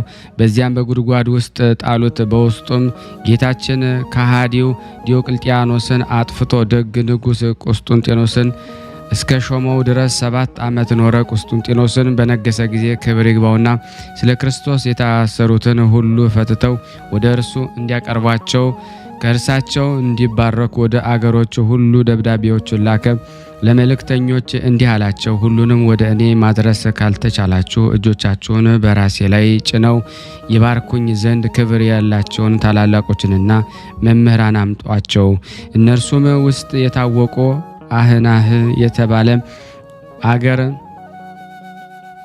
አባ ዘካርያስም፣ በፍዩም መክሲሞስ ሀገር ዲዮሂን፣ አጋቢዮስ ከሀገረ በላኦስ አባ ኖብ ናቸው። የንጉሥ መልእክተኞችም በየሀገራቸው ሁሉ እየዞሩ የታሰሩ ቅዱሳንን ከእስር ያወጧቸው ነበረ። እነርሱም ደስ ይላቸው ነበረ፣ የተመሰገነ እግዚአብሔርን ያመሰገኑ ነበር፣ ይዘምሩለትም ነበረ። የንጉሥ መልእክተኞች አባ ኖብን ከ5 አገሮች ፈልጎ የአገሩ አንጻር ወደ ሆነ ወደ ሀገረ በሰላም ወሰደው። በዚያም የብረት ልብስ ለብሶ ተቀምጦ ነበረ። የንጉሡ መልእክተኞቹም አገኘውና ከእርሱም ጋራ ወስደው ወደ እንዴናው እስከ ደረሱ በመርከብ ተሳፈሩ። ክርስቲያኖችም ተሰበሰቡ። ከውስጣቸውም 4 ኤጲስቆጶሳት ነበሩ። አባ ኖብንም ያለ ውዴታው ቅስና ሾሙትና የቁርባንን ቅዳሴ ተቀደሰ። በቅዳሴውም ፍጻሜ ቅድሳት ለቅዱሳን ብሎ ጮኸ። ይህ ማለት ንጹሕና ቅዱስ የሆነ ከስጋው ከደሙ ይቀበል ማለት ነው። በዚያን ጊዜ ክብር ይግባውና ጌታችን ኢየሱስ ክርስቶስ በመሰዊያ ላይ ተቀምጦ ንስሐ የገቡትን ኃጢአታቸውን ይቅር ሲላቸው አየ። ስጋውንና ደሙን ካቀበላቸው በኋላ ወደ ንጉሥ ለመሄድ ተዘጋጁ። ቁጥራቸው 72 ነበረ። 37 ሰረገላም አዘጋጅተውላቸው እያንዳንዳቸው በሰረገላው ተቀመጡ። ባለፉም ጊዜ የደናግል ገዳማት ካሉበት ደረሱ። ደናግሉም ወጥተው ተቀበሏቸው። ቁጥራቸው 700 ነበረ። ከእነሱ ጋራም እስከሚሰበሰቡ በቅዱሳን ፊት ይዘምሩ ነበረ። ወደ ንጉሥ ከተማም በደረሱ ጊዜ ወደ ንጉሥ ከመግባታቸው በፊት በውሃ ያጠቧቸውና አዳዲስ ልብሶችን ያለብሷቸው ጀመሩ። እንዲህም ለሁሉ አደረጉ። ቅዱስ አባ ኖባ ግን አልታጠበም፣ ልብሱንም አልለወጠም። ወደ ንጉሥም በገቡ ጊዜ ከእርሱ ቡራኬ ተቀበለ። ቁስላቸውንም ሳመ፣ እጅግም አከበራቸው፣ ብዙ ገንዘብም ሰጣቸው። እነርሱም ግን ለቤተ ክርስቲያን ከሚሆነው ቅዱሳት በቀር ምንም አልተቀበሉ። ከዚህ በኋላ ሰላምታ ሰጥቶ ወደ የሀገራቸው በሰላም አሰናበታቸው። አባ ኖባምን ወደ ቦታው ተመልሶ አረፈና ወደ ወደደው ክርስቶስ ሄደ። ለእግዚአብሔር ምስጋና ይሁን፣ እኛንም በጸሎቱ ይማረን። በረከቱ ከኔና ከናንተ ከሁላችን ከሕዝበ ክርስቲያን ላይ ጸንቶ ለዘላለሙ ይኑር አሜን።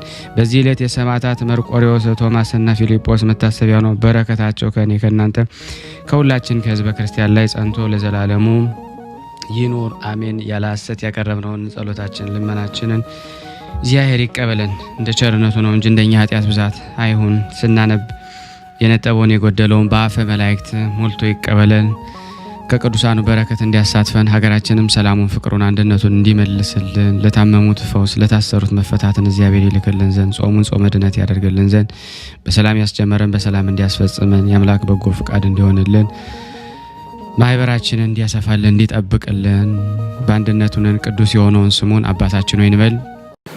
አባታችን ሆይ በሰማያት የምትኖር ስሜ ቅድስ መንግስት ትምጣ ፍቃድ በሰው ነች እንዲሁም በብትሆን የዕለት ናች ዛሬ እናችን ቀበለን እኛን በደለን አቤቱ ዘና ከክፉ ነን እንጂ እንድታታትና ኃይልም ዘና ዘሙአሚን ቤታችን ቅድስት ድንግል ማርያም ሆይ በኩ ቅዱስ አንተ ሰላም ሸለን በሰብሽ እንደሽ አሸናፊ ናቶ ሳንታ ደሻ ትስቶተ ሻንቺን ማጸነኖ ጸዳኖ ደስ ብሽ ዛቤት ነውና ትተዳጂ ትዴታችን ተዳታችን ኢየሱስ ክርስቶስን ከተናሚን አጻታችን ዘንዛማሚን ሼር ላይክ እና ሰብስክራይብ አድርጉት።